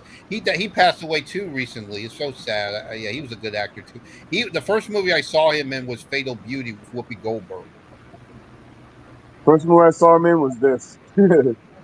He was on an episode of The Equalizer, the original TV show, The Equalizer TV show back in the 80s. He was for real? He was in the final episode where Ving Rhames played the villain. He played the villain in the final episode, The Equalizer. Ving Rhames. That's part of why I like Rembrandt, because these guys are all like, into the girls, and Rembrandt's just sitting back and he's watching, and he knows what's up. He knows this is wrong, but he can't really say anything. But I like how he's like the most aware. He's not, he's not driven by his desires. Well, he died very young. This actor died very young. Rembrandt died when he was still in his probably early 20s. And I think he's actually the person that died of AIDS, dude. Was him, Rembrandt. Yep. But he was I'm sorry. Go ahead. I'm sorry. He was there was a show when I was a kid, and it was called 3-2-1 Contact. Yes, right? I remember that show. He was on there? Yes. Well, the Bloodhound Gang. That's where the group, much later, the Bloodhound Gang took their name from a segment that was on 3-2-1 Contact called the Bloodhound Gang, which included Rembrandt as one of the detectives in the Bloodhound Gang. Oh, man. Really? Yep. I need to go back and watch that show. I'm sure it's on YouTube. They should have segments of it on YouTube, probably. Yeah, in the game you do play. I like the fact that you acknowledge that about Rembrandt, because they do acknowledge that in the game where you play as Rembrandt, investigating and looking around, and when you find out that's when they start to fight you and shoot their guns and stuff like that in the game. Mm-hmm. Oh, what is her problem? She still wants some action at a time like this. Come on, cool your jets, lady. They have very good chemistry. I will say that they do have good chemistry right here. Mm-hmm. I like the fact that I love the shot. They're walking through the shadows and walking through the dark, trying to get through the darkness. Tie a mattress to your back. I'm sorry. That part where he says, "Why don't you just tie a mattress to your back?" I love the red. I love the red light right here. I love the red light's pretty cool. It's kind of symbolic in a way. It is. Yep. It's red light district. I'm sorry. Go ahead. I'm sorry. Red light district, prostitution type shit. And the red light kind of represents like he stop hitting on me. This is dangerous. Red light means dangerous. This is no time.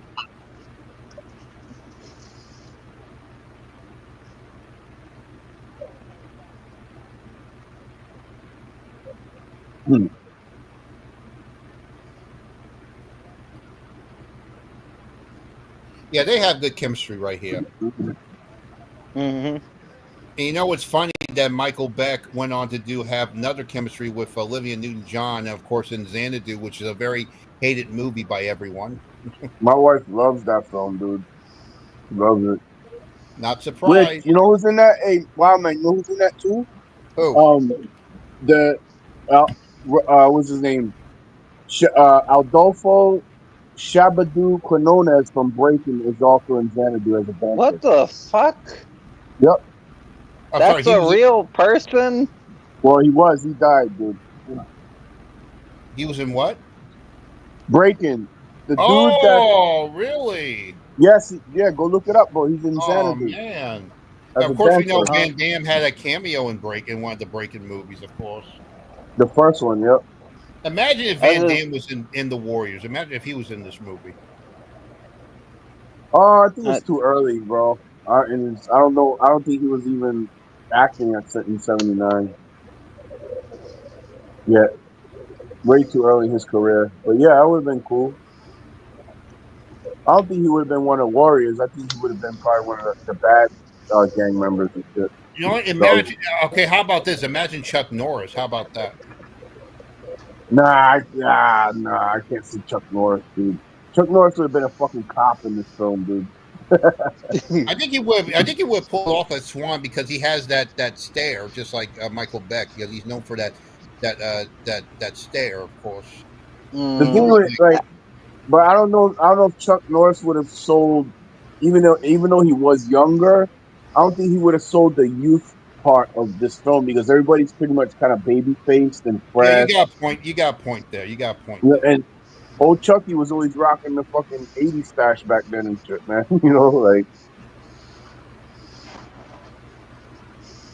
I he's like like, how man, they use the radio station as their guide through the night. I really like how they get messages through the. here we go. These guys are using their dicks instead of their brains, man. Now They it's are a party. They're not thinking with their brains, like you said. They're thinking with their cock. But Rembrandt, he is. I love this song. Love is a fire. It's It's a great. That's them kind of like figuring things out right now. He's being observant and just assessing the situation. So Lisa Bonet was a lesbian before she hooked up with Lenny Kravitz. Yeah, that's funny. He was the youngest person in the gang and one of the youngest in the film. So there were other young members too in other gangs, but yeah, Marcilio Sanchez, the guy that plays Rembrandt, he died in '86. Yep. I'm telling you, that guy Vernon looks a lot like Richard Gere. I'm telling you, a young Richard Gere. Yeah, no, he does. Yeah, he does. Back then. Oh boy, yeah, he sees them. He sees it. He sees that. Uh-oh. And they knew that. He knew. Another that's why they. Here. The chits are packed. The chits are packed. Yeah. I love this slow-mo shot. He hits her with the chair. I love this right here. Here come. He hits her. He's about to hit her with the slow-mo here. Okay. Here it comes. Here it's coming. It's coming. The chair. Oh! Yeah. Yeah, this is an intense scene right here. Now, I like how they do it, how they remade in the game. They're shooting at you. You have to break the door down to get out. Yep. And of course, Rembrandt's the one that gets hurt. Yep. Because of course he does. He caught me. I heard, another interesting thing about this movie that this movie, I heard it created a lot of riots in the theater. A lot of real gang members showed up at the theater. And I heard that at a drive-in that some kid got shot at the drive-in while watching this movie. Oh shit! Yeah, I remember the riots, dude, over this shit. Isn't it? I heard that's why they took this movie off out of the theater, because I heard it was doing well until the controversy forced it to get removed. Is that what happened? Yeah. In some places, in some places. Because I heard it was becoming a hit because they keep saying it didn't do well. They said it was a hit. I think it was becoming a hit, and then the controversy happened. Yeah. Yeah, Roger Ebert didn't seem to care for it that much. Yeah, whatever. Yeah, he's stupid. Well, he was stupid. Yeah, may him rest in peace, both him and Siskel and Ebert, but those guys were sometimes full of shit. Yes. It's a good thriller. Gene Siskel sadly gave it an even worse review, because at least Ebert gave it 2 stars. Apparently, Gene Siskel gave it 1 out of 4. Whatever. Then again, let's not forget, Roger Ebert liked Spawn, and he gave it 3.5 stars. And Siskel liked more. Who gives a fuck about critics anymore? Seriously, whoever did. Exactly, yeah. Whoever did. Yeah, I agree. Here come the punks. Yep. I love the skate. The skate. So it shows how creepy it is. Very creepy scene. It makes it creepy with the skateboards. It's very quiet. Trenchy. Yeah. Is this the gang Brian was in? Yeah, I like the overalls. I heard that guy in the skates that he was also in the Wanderers. That guy. I don't know, dude. Yeah, I'm sure. I know because I saw a video that he was in it. He was in the Wanderers. I showed that on YouTube. That he was one of the actors from the Warriors who ended up in the Wanderers. Oh, really? Yeah. Because I don't know which. This came out in February, so not a lot of films come out in February, and I'm sure The Wanderers came out after this. So, Yeah. yeah. Now, of course, The Warriors was the most popular, of course. Yeah. The Wanderers was in New York. It was about 60s. The gangs that were forming in the 60s, and the Warriors. By the time you get to the Warriors, it's already like, all right, this is the gangs already have been in place since the 60s. Now this is the almost second generation of the 70s gangs. Yeah. Exactly. Yep. You know, this train station reminds me like going back to Death Wish. It feels like this would be like a spinoff of Death Wish in a way, because you know the scene where Bronson kills the guy in the newspaper with the gun under the newspaper. They're a very iconic scene, because that's what these train shots remind me of. This subway station shots. Mm-hmm. I like how just quiet and empty it is, and you just feel the emptiness. Yeah, Yep. it gives it a very apocalyptic feel. Like again, it's like it feels like a prequel to Escape from New York. Everybody else is still here or what? Because everybody else is quiet, dude. Yeah, we're still here. Scott, are you still here? Oh, yeah, of course I'm still here. Yeah. Matt had to dip because his phone was dying a bit, so he's gonna. Ah, dude, that sucks. Yeah. Nate's still here. Well, she spoiled everything for him again. He's about to say, "I know they're on my ass." Nate. But Trenchy, if it's empty feeling, how can you feel it? It's empty. Trench, it all goes back to mannequins, bro. Here comes the cavalry. It all does. Right, just in time. You know why I'm saying that, right? Yeah, the cowboy. Yeah, he's standing right by a cowboy mannequin, dude.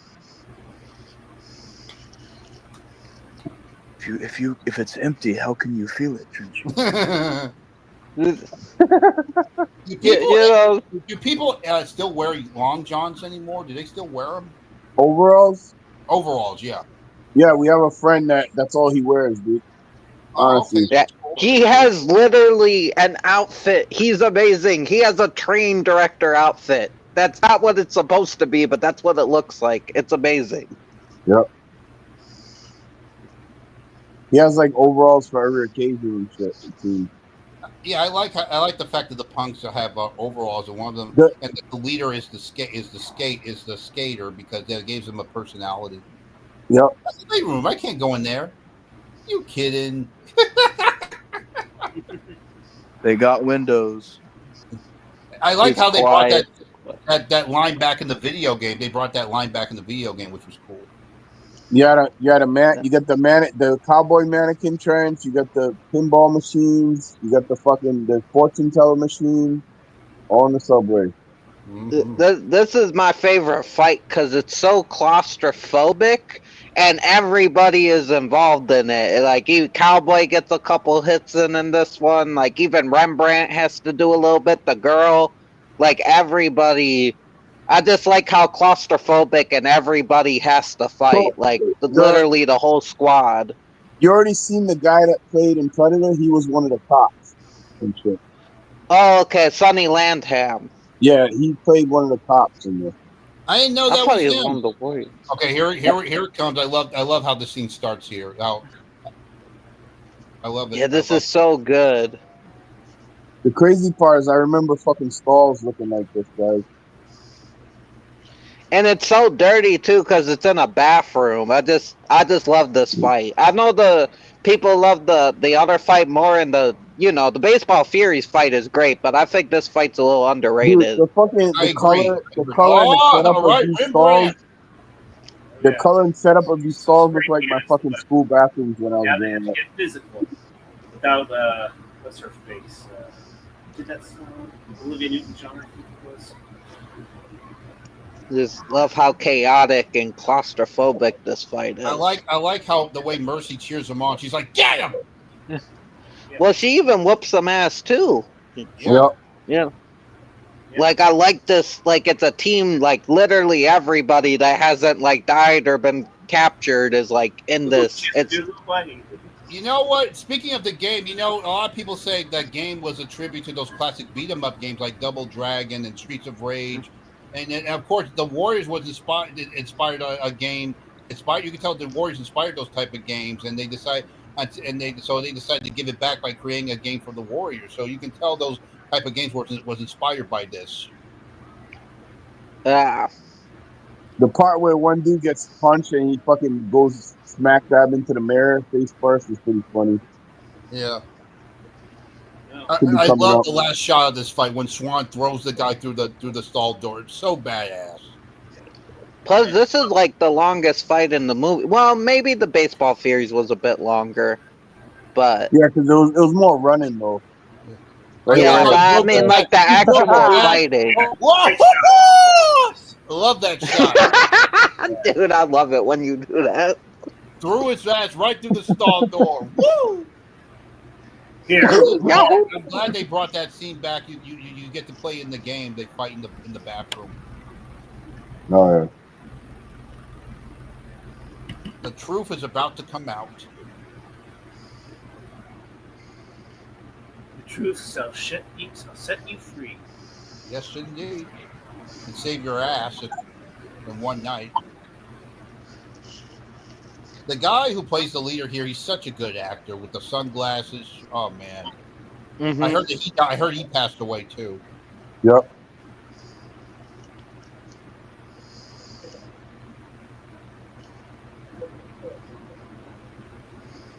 Of course, that this is the scene where everything's all good, everything's calmed down. They're heading home, and they're having such feelings of regret and they're rethinking their lives. Yep. Such a good scene. Yeah, they're starting to realize that this life isn't worth it anymore. I love Koji's speech right here. Mm-hmm. And he says, what's worth stealing? I mean, is this life worth it? Yeah, they're starting to have regret. Yeah. Because if you're so, of course, there are a lot of young kids in gangs who had that feeling like, is it worth it? Do I want to be here? Is there somewhere? There's got to be life more to this. Because that's why people. That's one of the reasons why people like this movie, because it's so relatable. Anyone who's been in a gang, who's gone through some adolescence like this, it's so relatable. Yeah.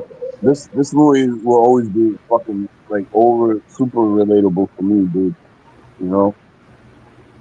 I love So the much scene of where it. the prom. I'm not sure they're going to prom, but yeah, it's a very Yeah, similar. it looks prom. It's very prom. I think it's prom. Yeah. Very preppy. It's a very symbolic scene about what happens next year. Very symbolic.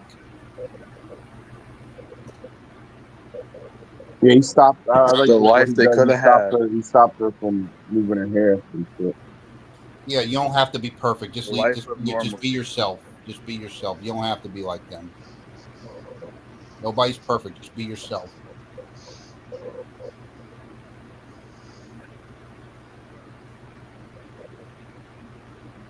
That's kind of the vibe I get from this scene. Is like it's them looking at what these people have to go through, and they're around the same age as them and stuff. It's like they're watching them, they're seeing a mirror of themselves. Yeah. Yeah, because it's like, and everybody can relate to that. Well, most people, because I know growing up, like, there was one time me and my brother were, like, covered in dirt, and we got chicken, and we were eating chicken on this rock, and people were, like, honking at us because they saw these two dirty kids eating chicken on a rock, and it's like, let's eat our fucking chicken on our rock. Don't eat Mercy. Just going back to speaking of chickens, don't eat her. Jesus. I love the shot where it's morning and it's so quiet and beautiful. Look at they're back in Coney Island, Wonder Wheels. Everything is so quiet. There's no people in sight here. Yeah, that sun coming up. I love this music here. I love it. I love this piece of music here. It totally represents morning. You should hear how it was in the game with this scene. A lot of this don't even look the same anymore, man. There was a video on Rolling Stone where some of the cast recreated the scene where they're going on the train, they're older and they're actually wearing their vests. I thought Yeah. that was Mhm. cool. Yeah, I saw But that. John, you think they left the flower on purpose, right? Yep. Um, Yes, I I do. remember you saying that. Yep. I Yeah, I guess think they that left it. represented a symbol for respect when they did that. Yeah. Yep. Or like, they feel bad. It's like we made fun of you here, like. I like how Swan he's getting second thoughts, like the doubts beginning that there's more to life than this. Yep. Damn, it's a fast movie. It It doesn't is. feel that long. I mean, it doesn't feel. No, I can't believe we're already at the end of it. Yeah, it didn't feel that long at all. It's like it was going straight through. It was so fast, Would you guys consider this a thriller in some ways? Because I kind of do. Yeah, man. A Yeah, I what? consider it a gang Yeah, thriller movie. Yeah. Action A thriller. what kind of movie? A what kind of movie? thriller. That's Like a thriller. It is a thriller. Yeah, yeah. Of Yeah. course, I think it's it just there was a lot of gangbangers to this day still are inspired by this movie, despite the fact they didn't shoot guns back then. That there were difference between gangs and gangbangers. Because some of the scenes are genuinely, like, maybe not scary, but genuinely, like, creepy, like, thrilling, like, especially with the punks and, yeah. you Just know, I see where you're going. Of course, the theories. especially the scene that's coming up with this guy Luther, of course. Yeah. Crazy Luther. Yep.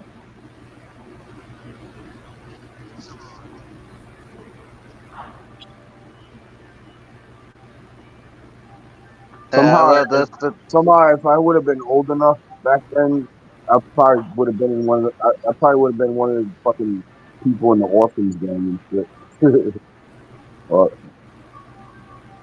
that seemed more like my neighborhood and stuff where I they like were at. that was so cool about gangs back then. They create their own weapons, so they just take stuff from the environment and make their own weapons. They didn't have guns. They just take stuff Yeah, around them from the environment. They just use it. like you said, using their wits. Yes, indeed. Spies. They'd be perfect. They'd be perfect Marines if you think that. Mhm. They'd be perfect for gunnery sergeant. Warriors. Here it is. Here it comes. Oh, yeah. Here it comes. You hear that sound? You hear that sound? Rest in peace, Dennis Ramsey. No doubt, dude. The legend. Oh, there it is. There it is. Play. I can't watch this scene without thinking of him now. I can't. He stole the show with this scene. I mean, Yeah. he should have been nominated or something. He stole the show for this one scene. And he said he got the idea from a kid around his neighborhood who was like taunting him. A neighbor was taunting him, scaring him. Yep. So he got that idea from that. Yeah.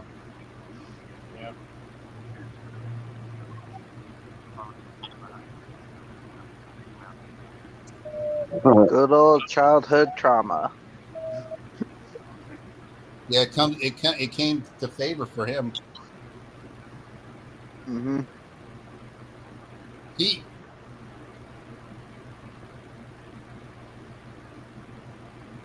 even Swan was prepared. You didn't know that he even had a knife. He was prepared all this time, this whole night. Until now, we didn't know that until now. Even he was prepared.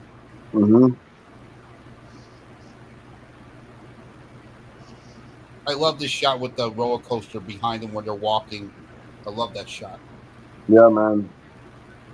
Oh, of course, the scene with them on the bridge with the sun. Oh, that's beautiful. I love that. I love that shot with them in the sun on the bridge right there.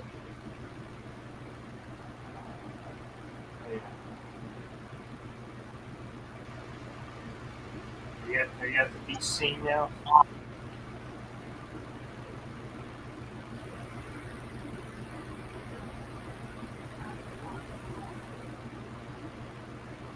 Come the rogues. Yep. But I love the shot. But they're prepared. But they're prepared. I love the shot how it pans on all of them. The warriors, they're ready too. We're not We're not scared. You think we're scared of you?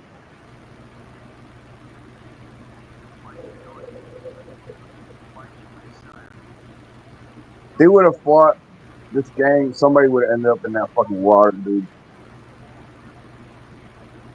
But in the game, he does fight him. You do actually fight him in the Mm-hmm. game. You actually fight him. Yeah, you fight him in the game. Great villain line.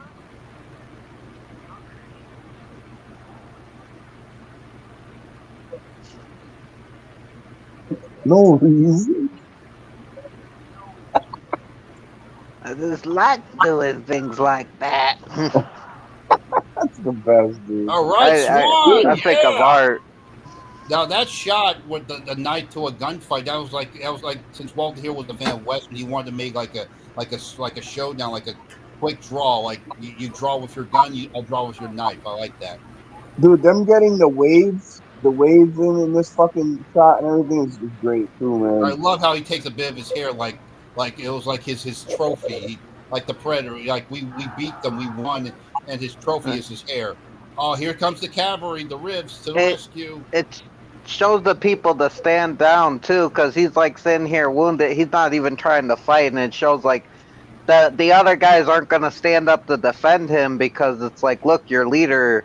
Look at what I just did to your leader. Are you really going to follow this weak ass motherfucker? Yep. Yeah, right.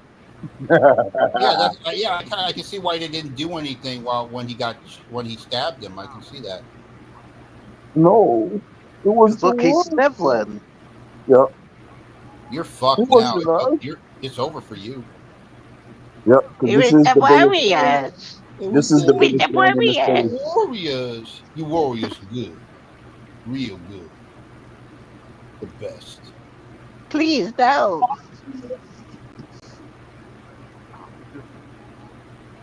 Kind of proclaim business. Well, what technically, yeah, it was. Oh yeah, gaslighting. We'll take it from here. We'll take it from here. Yes, real good. We'll take it from here. Swan is still holding his knife. I like that. The best, dude. Yeah, he's actually you're about to get your ass. You're done. You're fucked now. I love his screaming there. And I like how it ends with the radio host. And she's playing the last piece of music and with the apology and congratulating them. Yeah, it's like you had this with the radio, and then like I think 1980 was The Fog, right? And that has the radio. Yeah, of course. Yeah, Adrian Barbeau, John Carpenter.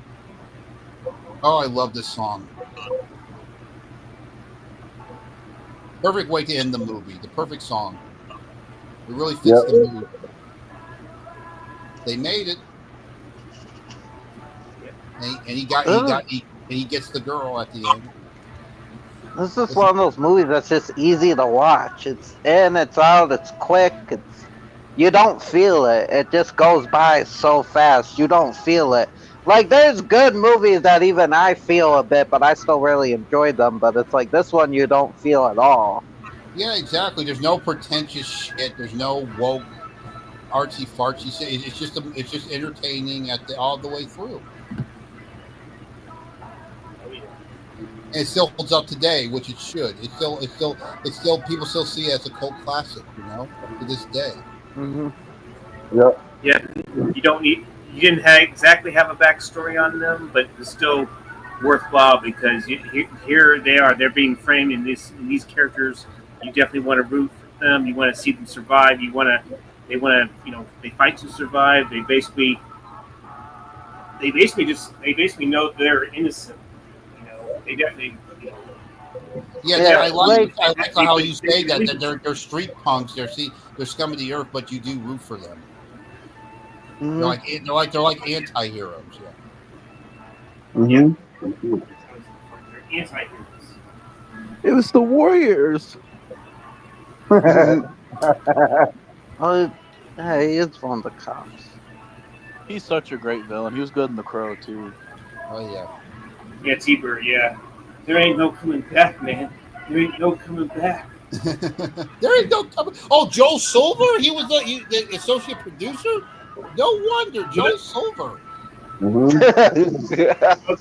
Let's not forget, this was produced by Lawrence Gordon. He did Predator. He did Die Hard. All sorts of other films. Did he do Escape from New York? Lawrence Gordon? I'm not sure. Yeah. Did he do Escape? I always thought that was maybe produced by Carpenter himself. But, because that's every time I think of Escape from New York, that style, the style of those two movies are so similar. Well, it was definitely off. It was Larry Franco and Deborah Hill that produced Escape from New York. Yeah, but going back, how they would have done a remake, I could have seen this as like a streaming series. How it takes place in the 70s, because that's the way how you bring something back. You make it like a limited streaming series, like because you can tell more, you can be R-rated and stuff. But I think that was a way. That's a cool way to. Because we're in a time of nostalgia or reboots. Like, of course, the big example of Cobra Kai. Cobra Kai is a big example how you could deal with something like the war, because it was about turf wars, and they were fighting with their martial arts instead of guns. It was like gang warfare. It was like I'm actually wearing a Cobra Kai shirt, by the way. But so yeah. I could have seen, just like Cobra Kai, I could have seen them do like a limited streaming series of the Warriors. What do you think? Maybe. I don't know. I see the vision. Just the problem is, I feel like this cast is hard to follow up, especially. It would be really hard to do. I mean, as a show, it could be interesting to flesh out more of the characters, but I think the movie is fine as it is. Like, I think if you're gonna bring it back, it should be a show instead of a movie, because I do think you could do something good with that. Yeah, like Game of Thrones. It would be like an urban version of Game of Thrones, or 300. Like a kind of like streaming show. But I would say mainly just leave it alone. But if you have to bring it back, I guess a show is the better way to go. You got that exactly. Of course, look at Cobra Kai. Cobra Kai is the biggest example how it become a huge, because we're in a time of this 80s nostalgia, and Cobra Kai became like the poster child. How you bring something back with the original people and don't fuck it up. I believe they can do that with the Warriors. It's just, you would need someone involved in the original project that loves it. But I feel like Cobra Kai is a bit easier to do than the Warriors, because the Warriors, again, you can't really do it in modern day. It would have to be a period piece. Exactly. And you would have to put the money into that. You know what I mean? Like that would. Yeah. And a good example how they can do that as a streaming series with that time period. Of course, that prequel they did with John Wick. What's it called? What was the name of the hotel? Ballerina. Yes, not Ballerina. The name of the hotel. What was it called? I know what you're talking. I didn't see it, but I know it was really hotel. Good. It really captured that time in the 70s very well. I can see them doing that with the Warriors if they do like a limited streaming series, like with Cobra Kai, and make it the style of I think the Confidential. I think that's what it was.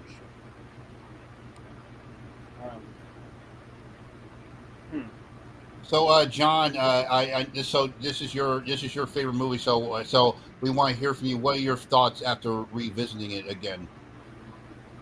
Well, like I said, man, I watch it every year. Sometimes a couple times a year, but like I just it never gets old for me. So that's pretty much it. I can watch this if anybody ever asks me, "Do I want to watch this with them?" I'm like, I always say yes, always, dude, and I always will. Yeah. It's very nostalgic for me. I mean, I grew up seeing people in the city like that. I grew up seeing all the graffiti and all that. Grew up with my grandmother taking me to see this film.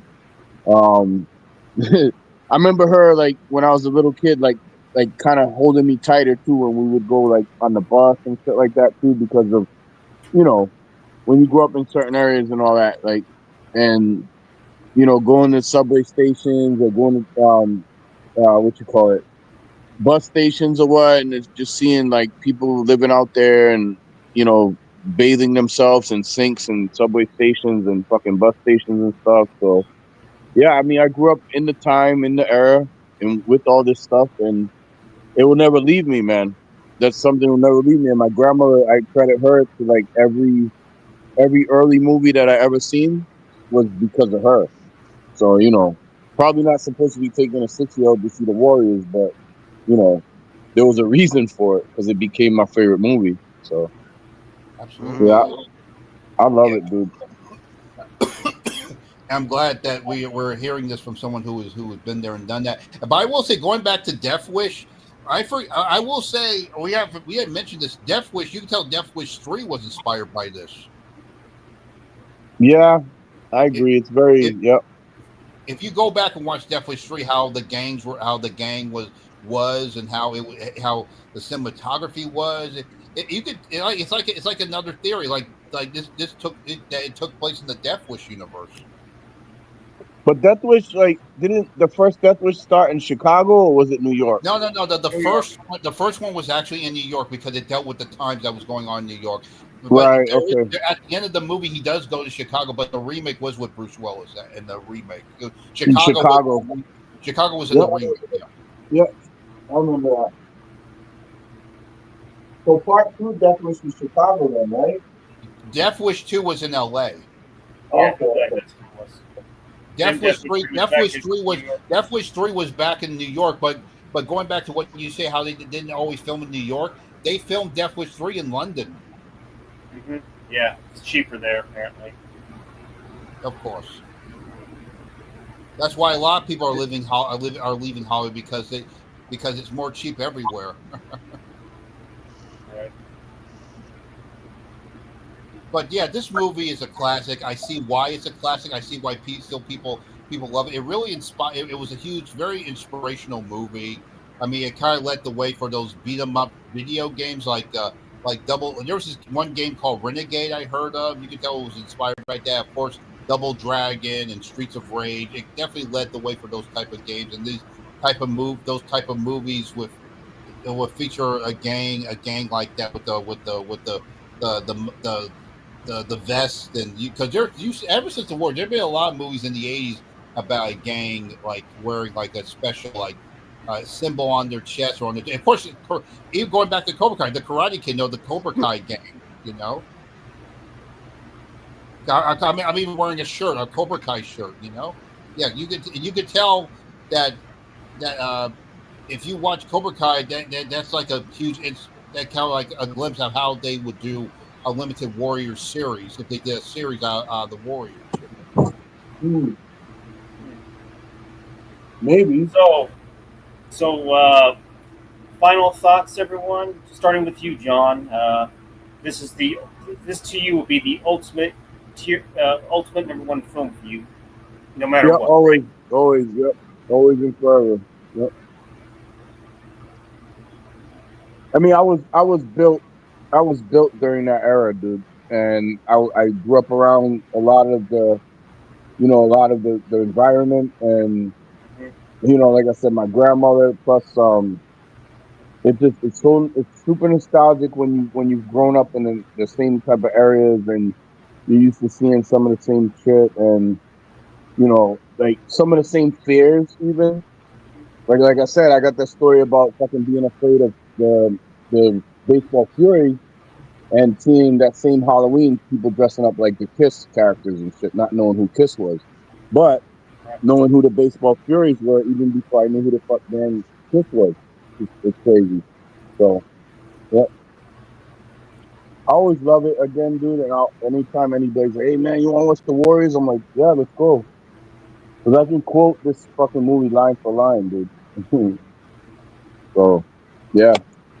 This film is It's a 5 out of 5 for me. If you used to rate it 5 stars, it'd be 5 for me and stuff. Ten, out of 10 10. out It'll of be 10 10. out of 10, right? 10 out of 10, man. Yeah, definitely Not 10. only, it's not only just delivering on its entertainment, just the whole environment and the community that it had. It's very personal to you in a way, right? Yes, sir. Yeah, yeah. Yeah, I basically grew up like that, you know. I grew up like that without. I was too young to be in any gangs and shit, but I've seen people with all that stuff back then, and you know, Yep. um, you can't you can't replicate that era of New York ever, no you matter can't. what. You can't. And Chicago, you can't replicate that same era. LA, that era is long and gone, and they are very. It's beyond just how the people were and how they dress and how they look. There's a vibe that does not exist anymore like it did back then in the at the areas. Dude. So yeah, Yeah, fantastic. going back to the comic book sequel. What did you said you enjoyed that one, right? Yeah, I like that they plan to break out Ajax out of jail.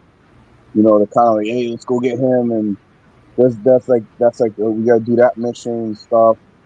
And they did make toys. They made some Of pretty course. impressive Yeah, looking toys. I saw them, but I didn't. I wish I bought them though. I have none of those. There's a board game that's out that's pretty fucking impressive. I mean, Yeah, I have it. My wife and of bought it course for me. we all played the video game, no doubt. Yeah, I think I I have haven't. it for I PlayStation actually 2. haven't. Same here, Trench. You haven't played the video game either. Mac loves that game, dude. He'll tell you that all the time. And it's crazy because it is my era. I just missed it because it would be around the time. Maybe it was a little before me, but it would be around the time I was playing a bunch of Rockstar games. Yeah, dude. No other company probably could have handled that game back then other than Rockstar. It had to be them, dude. I You agree know. because Rockstar weren't afraid to because Grand Theft Auto you weren't playing the hero or the villain. That's who the Warriors were. They were anti-heroes. There's of course there's levels where you get to mug people Yep. and you get to Yep. pay for their protection your protection and all that and stuff. Were you a fan of that game, John? What you think it gave the movie justice? Did you like that game? Yeah, I do. I like the game a lot. I like the gameplay. I owned it back. Like I said, I think PS2 is what I had it on. I believe. And yeah, I mean, it does the movie justice, and it also like the expect it expands it enough to where you're like it has a lot of replay value because you're not just fighting the gangs that you were fighting in the movie, but you're also exploring other gangs that don't get featured in the film as well, which is cool. You know what I mean? Exactly, And which is why I think they should expand it more if they do a limited series, like a period piece in the '70s, like a streaming series. yeah, yeah, that could work. Like a kind of how they came together and shit. You know? Exactly. Yeah, yeah. The But casting, I the had a casting story would in be my head. difficult. I'm sorry. Go ahead. Casting would be difficult, I think, like Trent said, because like it's hard to um kind of capture the vibe of those same characters and stuff from that kind of role, man. Yeah, but I had this story in my head that actually takes place around the time of the Warriors, but it focuses on the different members of the Warriors. But the characters from the movie are mentioned, and the story was it was kind of similar to a story of a fan film based on Ninja Turtles, where Raphael gets banished and he has to go from the group and he has to go out and prove himself for redemption. It's kind of like the same thing that this some members of the Warriors they get banished from the group because one of them Oh wow, okay. because he's a hothead like Ajax, and they're forced to go out and to do these tasks, these missions in one night to redeem themselves. Like they have to go into different gang turfs and other gang turfs to I survive. honestly, honestly, bro, I had a fucking like that's dope that you had an idea like that. I had an idea as well, like expect like an expansive universe of that as well, keeping it in that same mold in that same era where you talked about how you like all the shots where Mercy and Swan are walking down into the darkness of the depths of the I see where underground you're and the going. I subway. see where you're going. But check this out, dude. I had a whole thing where I was like, there's another gang we never saw that was living in the fucking subway tunnels, dude. And imagine like there's a either in a video game or in a expanded universe of the Warriors, kind of like how some gangs came together or whatever, that they have to fight this fucking underground subway tunnel gang, dude. Like they could have called them the Tunnel Rats or something shit like Oh, that. that Like, would have been awesome. That you would have know, been awesome. And I like the fact how in the game you explored the baseball players and their villain, who in their main leader, who was Cobb, who was he looked like the Green Reaper, and he had 3 belts in one. He tied all these bats together. mm, And he was like the emperor. He had the death makeup on his face, the Green Reaper makeup. He was like his name was Cobb. Of course, I'm sure he was named after Ty Cobb. right? Yep, yep. That would have been fucking insane, dude. There are films like I was telling what's his name that he had to leave, the guy I was here earlier. You mean Matt Thomas? Matt. I was telling Matt, dude, that like they did these kind of knockoff warrior films in the early '80s. A lot of Italian, not a lot, but there's a few Italian directors that did that whole New York post-apocalyptic type of scenario and stuff. Like it's like even Escape from New York in the mold of that as well. There's 3 movies that I could think specifically. One was called, like, I think Escape from the Bronx, and there's like 2 other movies that fit that same mold There was of a like, sequel. I think there was a sequel called The Bronx Warriors. yes, the Bronx Warriors, dude. Very, very warrior like if you go watch it. Very warrior like, but like cheesy. You know what I mean? There's a cheese to it. Because the main actor looks they try to get a main actor that looks kind of like Swan, like a more like pretty boy type. And he was an Italian guy in that film. And then he's like the main leader of one group, and there's bikers in that film, and there's like another gang that kind of lives in almost an underground fashion, but not so much. And that movie's enjoyable for what it is, the camp and the cheese of it, but it's not like, it's in the mold of the Warriors, but like a kind of like a cool knockoff. That's what that film is. So, but they Yeah. did quite a bit of those in the early '80s, man. Okay, who are you? If they did that, like, had the idea of doing a limited streaming series based on the Warriors, in a period piece, who you think should be in it? In my opinion, I can see the kids, some of the kids from Cobra Kai, like the Zolo who played Miguel and the guy who played Robbie, because they're good actors. I not feeling that. But I like the They're good character. at. I like the actor who plays Robbie because he reminded me a lot of Swan. His acting. I'm not saying he should play Swan, but a character like him because I like his acting. Maybe he They're could be. good. Maybe he could be Ajax or something. I don't know. I could see him I playing heard the that asshole. he just got cast in a Star Wars series. Tanner Buchanan, the guy who played Robbie, he just got. I mean, no offense, they're good. No offense at all, they're good, but I'm not feeling. Like I said, this is really hard to cast. Yeah, it's hard. Michael Jai White played a member of the Riffs. He's the leader of the Riffs in it. Michael Jai White in it. I can see him being, because he has that tough guy persona for sure. Yes, he does. But anyways, how about honestly, I don't know. We can go to the back if you like. But final thoughts, starting with you, John. Final thoughts. If you haven't seen the film, what the fuck are you doing? And go watch it. I don't think I've heard anyone ever say anything bad about this film ever or knock it. So, you can't. Nope. Final thoughts. That's my final thought. Okay, the Warriors. I first heard about this movie in the 2000s. I remember MTV was talking about, because it has a huge hip hop following. Yeah. Like, of course, like they do with Scarface, like Tony Montana to make the original gangster. The Warriors is like the first big gangbanger movie in their eyes, and of course, I saw they even showed a music video of Snoop Dogg doing the same thing with the bottles, like he's saying "East Siders come out to play." So that tells you it's very inspiring. It's very inspiring to this day, and it really deals with turf wars and gang wars, and how that life is not always what it's cracked up to be. It's such a classic, and yes, Cyrus, I dig it. Booker T took from that. Oh, of course he did. Of course he Because did. his original one was a quote from Shaft, if I'm correct. I think it's from Shaft. He had his WCW one, but then when he went to WWE, he did "Can You Dig It?" Yeah, he stole that. He stole from that. I could see him in if they did a Warriors series. I could see him in that, doing that line. Yeah, can you dig it, sucker? Almost sound like Luther almost.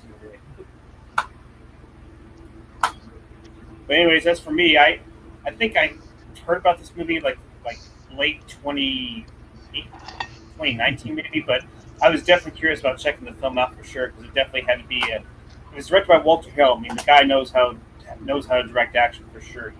48 Hours, Red Heat. I've yet to see Southern Comfort, but I hear there's a lot of praise for that. Southern Comfort is really good. It's like Deliverance, but better. It's solid. I've seen it. It's a good movie. And the cinematography is really good. I got to give Walter Hill or Andrew Lazo the credit for that too. And you also have these characters. Yeah, they may be in a gang and whatnot, but you also root for them because they're also innocent, but they're also anti-hero. They're anti-heroes, like Wildman has said. They may have a tough guy persona, but they have like a brotherly code. They have a certain honor to them. You got to respect them for that. And good acting all the way around. I kind of wish that maybe we would have seen what happened to Ajax because he was a bit of an asshole, but at least he was fun in some ways too. So apparently I heard that the video game kind of expands on it, so that's kind of cool. They decided to break out Ajax or something like that. Sadly, I never played the game, and I was actually just looking at the game. And apparently, it's not very cheap. I mean, even for like a pre-owned copy, I think the cheapest I saw was maybe like $47. If it's like new, it's over $100 plus. Brand new. Wow. Yeah. Wow. Yeah. That's crazy, dude. Fucking inflation. What can I say? They probably have a way to download it now on whatever PS version, PS5 that they're up to. Are they on the 6 yet? I would ask Mac. Mac would know. I'm sure you can download the game somehow from online and you might not have to pay. But if you want the physical copy, like if you had it for like PlayStation 2, yeah, man, re-owning that in the box and the fucking packaging that it came in and everything, yeah.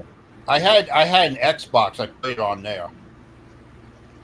Oh wow, the first Xbox, not the 360. Yeah, the first Xbox, and I did beat it. So yeah, it was definitely.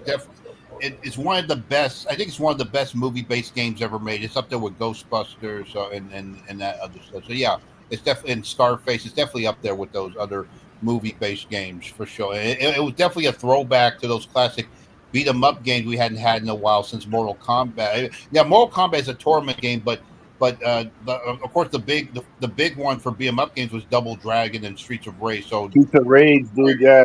Both those games are very Warriors. Brought that back for sure. I'm sorry, say again. No, I agree completely, dude. Double Dragon and Streets of Rage, both those games are very Warrior-like, you know. You can tell it was inspired by the Warriors, and you can tell the fans wanted to give back by actually making it a game. The Warriors a game based on, but it's inspired by it's based on those games, you know. Yep. Right. So as I said, for other people who in the chat, if you're still here, if you haven't seen it, go fucking watch it. And I'm gonna say this: you will fucking dig it. Yes, you will. Yeah. Anyways, thanks, John. Thanks, Wildman. Thank you, Trinchy. Thank you, Nate. And thanks, Matt, for the time that you spent joining me. And it's been a pleasure. And we definitely should do a lot more of these whenever we get the chance. So it's good having you here. Thanks for having me. It was fun. Oh, no problem. Always a pleasure. It's fun. Y'all have a good night. See you in the stars. Good night, guys.